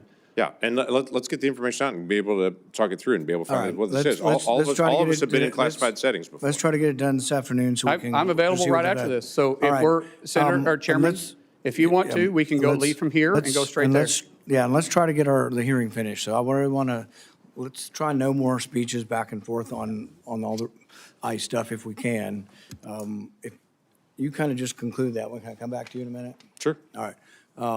Senator Hassam, let's try to get off of funding ICE and stuff. Let's just try to stick to the nomination for now. I appreciate that, Mr. Chair. I do have to take a moment because during my first round of questions, I discussed the current impasse we find ourselves in over ICE reforms and DHS funding, and I didn't speak clearly, so I just do need to clarify my comments now. ICE already has significant funding right now for the president's budget bill, from the president's budget bill last summer, which provided the agency with several times more money than its annual budget and gave ICE broad discretion about how to use that money. That means that the partial shutdown that we have right now has nothing to do with whether ICE has the usual levels of funding it needs to operate, since the agency already has many times its annual budget. It's about, instead, the need for policy reforms to help ensure that ICE operates using the same kind of standards that state and local law enforcement in New Hampshire and around the country uphold every single day. Now, Senator Fetterman was right earlier when he pointed out that this shutdown is impacting other parts of DHS that handle cybersecurity and transportation security and other critical functions. We need to resolve it right now, and as Senator Peters just described, we have been pushing to do that in the ways that the minority can. We need to reach agreement on ICE policy reforms or by funding the rest of the department while we continue to negotiate on those reforms, something I strongly support, but unfortunately Republicans have blocked. The reforms to ICE are critical. DHS is supposed to be prioritizing the removal of dangerous and violent criminals. Instead, we've seen DHS agents assault and even kill American citizens while wearing masks, seeming without accountability. So now this is the question. Senator, if a masked ICE or other DHS agent kills an American citizen, should local law enforcement be allowed to investigate and hold that agent accountable? Unfortunately, local law enforcement isn't supposed to be investigating federal. That's what DOJ and FBI is for. Now, we will communicate with local law enforcement, but that's not their job. FBI, it's just same thing if in most municipalities, if there's a fatality shooting, there's another agency that oversees them. And in this case, it'd be the FBI who is set up inside the DOJ to investigate those. So you've answered no, and your answer would make ICE unaccountable, and that endangers not just the rule of law, but also the security of all Americans. I wanted to get to one other question. During the past year, DHS leadership cut CISA's expert workforce by nearly a third. Meanwhile, adversaries and criminal syndicates are accelerating their cyber attacks against the United States. How do you plan to restore DHS's cybersecurity force and better secure our critical infrastructure from cyber attacks? Man, we've got to recruit the right people, but the best and brightest individuals in those areas. I know the University of Tulsa has a great program. But recruiting individuals that want to be there, that want to deliver the mission is vitally important, and so we will work to make sure that happens. So you agree we need to add people back into CISA and pursue this critical function, and they need to be nonpartisan experts with experience and commitment to the safety and security of our country, wherever that leads them. No one in the Homeland should be looking at this from a bipartisan perspective. Now, if you want me to talk about staffing numbers, I don't know what the mission requires, but we'll be staffed adequately if we can find the right people to staff our to make sure that we're mission capable.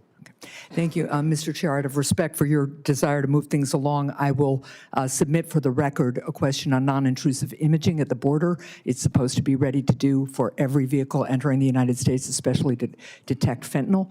And I'd like your answer on that and a couple of other questions as well, but I'll submit those for the record. Thank you. Without objection. Senator Langford. Thank you. We talked before about just trying to get information on time and such. In the transition that happened between the Biden administration and the Trump administration, data fell behind, and it fell really behind. It was one of my complaints that I had with Mayorkas that was sometimes 2 or 3 weeks late on releasing normal data information, just how many encounters were happening at the border, how many arrests, some of those things on it. Last year, it wasn't weeks late, it was months and months and months late on getting data out. DHS has a really good story to tell. There's a lot of good things that are happening there, but my concern is that social media and some of the examples are coming out just to tell the story, and DHS is not able to actually tell the story. And quite frankly, we've asked DHS several times, hey, give us more information, more data on this. One of the things I'd love to know is just, you've been one of us for a long time in this. You know the importance of oversight and what that means on this, to be able to get data to members of Congress and to the American people. And so quite frankly, we can see the story as well. So I'm not asking for a pledge because I already know your heart on that, but want to just be able to open that up on how we can actually get more data and information. Our Ledge Affairs Department, I'm going to stand up and make sure that we're communicating and getting the information you need. It's not going to be fixed overnight, but it does frustrate me as a former member of the House and definitely a current member in the Senate that when we make a request, it's not seen. Now, there is a difference between making actual requests because you're wanting to get to a solution versus harassment. Badgering people. Yes, there is a tremendous amount that happens. Both sides play the games, and I'm just not going to play that game. I'll work with any senator, I'll work with any committee to make sure that we are getting the information you need to do your job. But just for harassment purposes, please, I ask you, if you want me to do my job and do it right and be transparent with you, don't play games with me either. Because if you have real concerns, like I said, everybody on this committee and really for our colleagues for that matter, have my personal cell phone. That number, I have no intentions of changing it unless somebody leaks it. Yeah, hopefully that wouldn't occur on it. One other quick question on this. Ali Mayorkas, when he sat at that desk before, he and I had a lot of conversations about what they called, was labeled the special interest aliens. These are folks that come from known areas of terrorism, but we didn't have any information on them specifically, and so the Biden administration just let them in. They may say, well, we know somebody in your family as acts of terrorism, but it's not you. So they just labeled them special interest aliens and released them into the country. That we know of about 70,000 of those individuals. The Trump administration in the last year and a couple of months has picked up 50,000 of those. That's part of this enforcement that's out there to be able to identify folks that I've been ringing the bell on over and over and over again, saying, why are we letting people in that we literally say, yeah, they could be a terrorist, they could not be a terrorist, we don't know. Somebody in their family is, but we don't know them if they are on it. So they were just released into the country on that and given that label. In fact, I was told, we'll keep watching them, but when I went to the FBI and asked them directly, they were like, there's no way we can track 70,000 people. So there's been a lot of good work to be able to try to identify where those people went, who they're associating with here in the United States on it, and then removing them from the United States. There's still about 20,000 left. Love to be able to get your promise to say, we're not going to quit. We're going to continue to be able to find folks that were just allowed to come in the country that may be a terrorist and may not be a terrorist, we don't know, but to be able to go identify those folks and make sure that American people are protected. Absolutely. Yeah, thank you. We're almost done. We have two people left who haven't responded this round. We've had a lot of debate over ICE funding. I hope we can ask just some specific questions to the nominee. I can't control what you ask, but that's my hope. Senator Blumenthal. Thanks, Mr. Chairman. Senator Mullin, just months before the war with Iran began, the Trump administration negotiated a back-channel agreement, a deal with the Islamic Republic to deport Iranian nationals, including asylum seekers, dissidents. There have been public reports about it. CNN on January 26, 2026, New York Times reported it in a couple of articles in September and December, that flights in around that time deported tens of those kinds of Iranian nationals back to Iran as part of this secret agreement.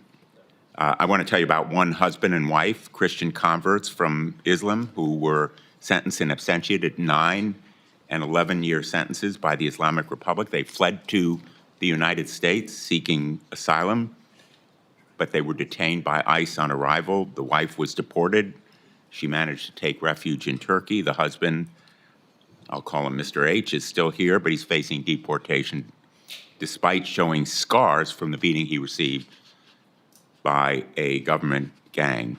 I have both of their declarations. I'd like them to be entered in the record.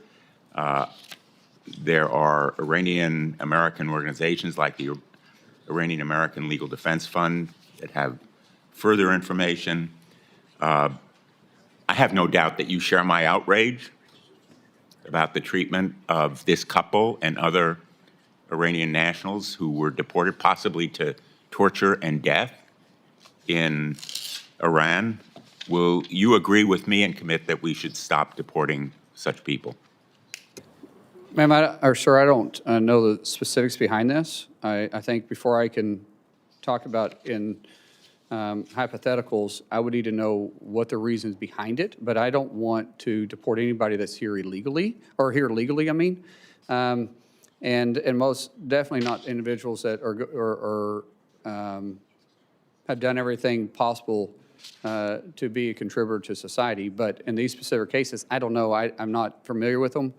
I don't know if there's something else in the background that would cause the Well, I'm administration to do talking it. in general about tens of people, as many as 55 on one flight, 15 or so on another, not just this couple.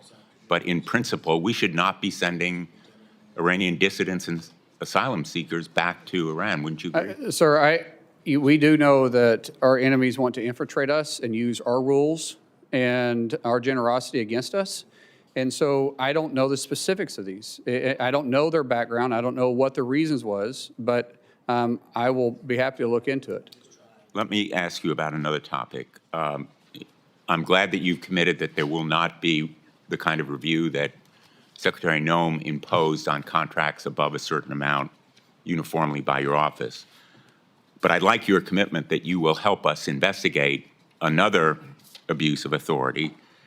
Corey Lewandowski apparently was in charge of approving all contracts. One of them was a $220 million contract that was related directly to Kristi Noem's being fired.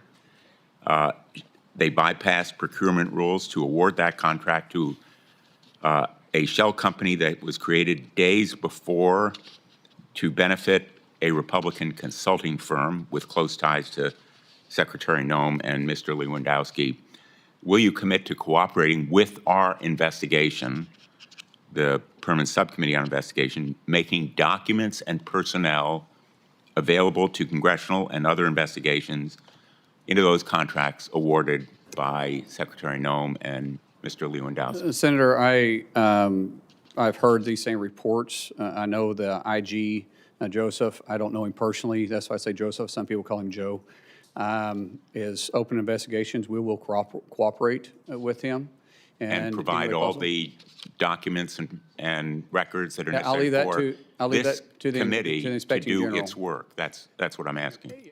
I'll do everything that's required of me by law, but the IG will be doing the investigation, and we'll let the IG, decide what documents he's going to share, and maybe you can bring that up with him.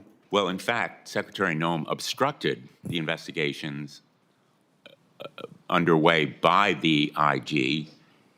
In fact, in at least 10 investigations, they were the subject of a letter from the IG. Are you committing to immediately begin restoring the department's working relationship with the IG? If confirmed, absolutely. I will do everything required of me by law and the policies that you guys give me. There won't be any gray area with me.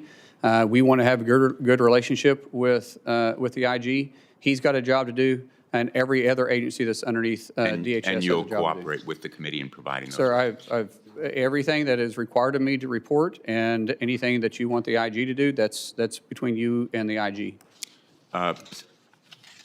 Senator Mullins, I don't think I need to tell you that the American people have been appalled and angered by what they've seen in the excessive use of force. We've had hearings before the Permanent Subcommittee on Investigation that have shown Aliyah Rahman, a woman suffering from traumatic brain injury, yanked from her car in Minneapolis, dragged by her arms, leading both of her shoulders to be torn. Javier Ramirez, a father of 4 from California, detained for 4 days and refused medical treatment for his diabetes. We documented these abuses in a report that we issued and in hearings that we conducted. One of them was Marimar Martinez, who was on her way to donate clothing at a local church when she came across agents in an unmarked car. Agents sideswiped her car. 3 masked agents in camouflage stormed out, and one of them pulled out his gun and fired at her moving vehicle, hitting her 5 times. And the agent then bragged about it. He bragged about it in the text. He said, I have an MOF, I won't detail it. I fired 5 rounds and she had 7 holes. Put that in your book, boys. Shouldn't we be disgusted by an agent that fires at a U.S. citizen, no criminal record? She was charged. Senator The Blumenthal. charges were dismissed. Wouldn't you agree with me that that agent should not be carrying a firearm? I'm not familiar with the investigation, sir, and I don't know if the investigation is completed. As Secretary, I'm sure I'll be briefed on this. All right, time's expired. I know these are important issues, but we just have to move on. We're going to finish up with Senator Kim, then we're going to make a statement that hopefully can be agreeable for a meeting later. Senator Kim. I'll be concise here, Chairman. Senator, there's just a couple last things here. A couple weeks ago, we had a hearing here, and I was engaged with the head of USCIS, and I raised an issue that happened in San Diego of spouses of military members and veterans. They were going in to get interviewed for a green card and were arrested upon their arrival. I just wanted to get your reaction to that. Is that the kind of behavior you think is acceptable? Excuse me, repeat that again? It was spouses of military service members as well as veterans. Their spouses were going and for the purposes of a green card interview, but were at that point detained and arrested on arrival. I haven't heard about this. I've heard of different reports, Senator, and if people are going through the process and trying to obtain it legally, because we do have naturalization ceremonies Monday through Friday in this country, everywhere. We're going to continue working with those individuals. I don't know the circumstances. I don't know. I'll pass you the details, but it's something that we can talk through. But just in general here, I guess what I'm just trying to get a sense from you is what you think is appropriate in terms of ICE agents being able to operate. For instance, do you think it is okay for them to operate and arrest people at hospitals? Sir, I will always support my law enforcement doing their job. I don't know the circumstances. If it's a felony warrant that that the person's at a hospital, then they'll go pick up the felony warranty, just like local law enforcement does the same thing. And so in general, I think you need to be more specific on what you're talking about. But if you're talking about just doing everyday law enforcement, I think there's a better approach. Senator, I just want to raise, I just hear a lot of this from my own community about concerns of these types of efforts in and around hospitals, schools, churches. These are things that I hope we can engage on. I know you talked about it with one of my colleagues about polling sites, but these are important discussions, and we don't have clarity on what we are expected to see, and it's causing just an enormous amount of concern and challenge within our communities. Well, Senator, I don't understand what the concern about enforcing immigration at polling places is anyways, because honestly, if you're not a citizen, you shouldn't be voting anyway. So technically, there shouldn't be any illegals at the polling spot. And so, as I've said before, if we're at a polling area, it's because of a specific threat, not for immigration. Yeah, look, what I will just convey here is it's not just about people who are undocumented. I'm hearing from American citizens that are now feeling like they need to carry their passports around for fear of being stopped on the street. There is a chilling effect that is happening that is wider. I had to give my father-in-law specific instructions in case he was stopped upon re-entry back into the United States. There is real concern out there, and I just wanted to express that to you. Just a couple last quick things here. At the detention facility in New Jersey, a different one called Delaney Hall, I was there right after a gentleman died there. And there was really no documentation, really minimal explanation of his cause of death. There was 32 deaths at detention facilities under ICE control last year. Yet the oversight offices at DHS to do this, offices like the Office of Civil Rights and Civil Liberties, the Office of Immigration Detention Oversights, they've been gutted. And I just wanted to ask, do you commit to being able to ensure that there is the proper oversight there internally within DHS, working alongside us in Congress to ensure that people are being kept at the dignified levels that they should according to a law? Each facility falls underneath different standards of operation that are in statutes. We will operate within those statutes. Everybody deserves to be treated with a dignified hand, and we will follow those procedures that are that are set for those facilities Well, particularly. I hope to work with you on that if you're confirmed, because we need to make sure we have that oversight, as we have not been able to see it. And in fact, some of our efforts have been impeded because we have not been able to have visitation at some of these sites, and I hope that that's something you will support us to be able to have. One last thing I just wanted to raise. With FEMA, there was a number of employees that sent an open letter titled the Katrina Declaration. This is something that warned about some of the reversals that are being made when it comes to disaster response and recovery. Your predecessor, Secretary Noem, she suspended a number of these FEMA employees. I just wanted to ask, can you commit that if confirmed, you will adhere to whistleblower laws and ensure that these whistleblowers do not face retaliation for their protected disclosure? So there's already laws in place to protect whistleblowers, and I've said multiple times, I'll work within the law and the requirements of me as secretary. And I hope that means that you will ensure that these whistleblowers do not face unlawful retaliation for what they have done. It's against the law, as you said, unlawful, sir. I said I'm going to work within the law, and that's unlawful. Okay. With that, I'll yield back. Thank you. As I said previously, we've scheduled a vote for tomorrow. I'm committed to that. There are several members on both sides of the aisle that would like a briefing in the SCIF. They have it from 1 to 2. If you're willing to do that, several members would like just to walk over and do it. And I think that makes it much more likely that we have the vote tomorrow. Sir, I would prefer to have the ranking member, yourself, James, and if you want to bring another Democrat member that's on. It's all or that's none. It's on. all the members need to be able to hear it directly. The problem up here is too many things are siloed, and it just looks like resistance that you don't want everything to come out. It'd No, be sir, much more that's- forthcoming if you let any member of the committee and classified staff into it. I think we can get this done this that's afternoon. fine, as long as it's in a classified setting. As long as what? Yeah, that's fine. The That's people fine. classified security on our staff and staff. TSCI. TSSCI, yes. All right.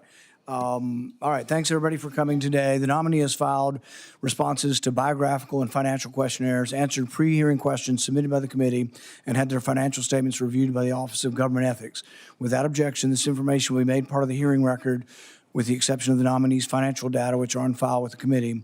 Due to the quick turnaround between this hearing and the markup tomorrow, the hearing will remain open until 4 p.m. today, March 18th. This hearing is adjourned.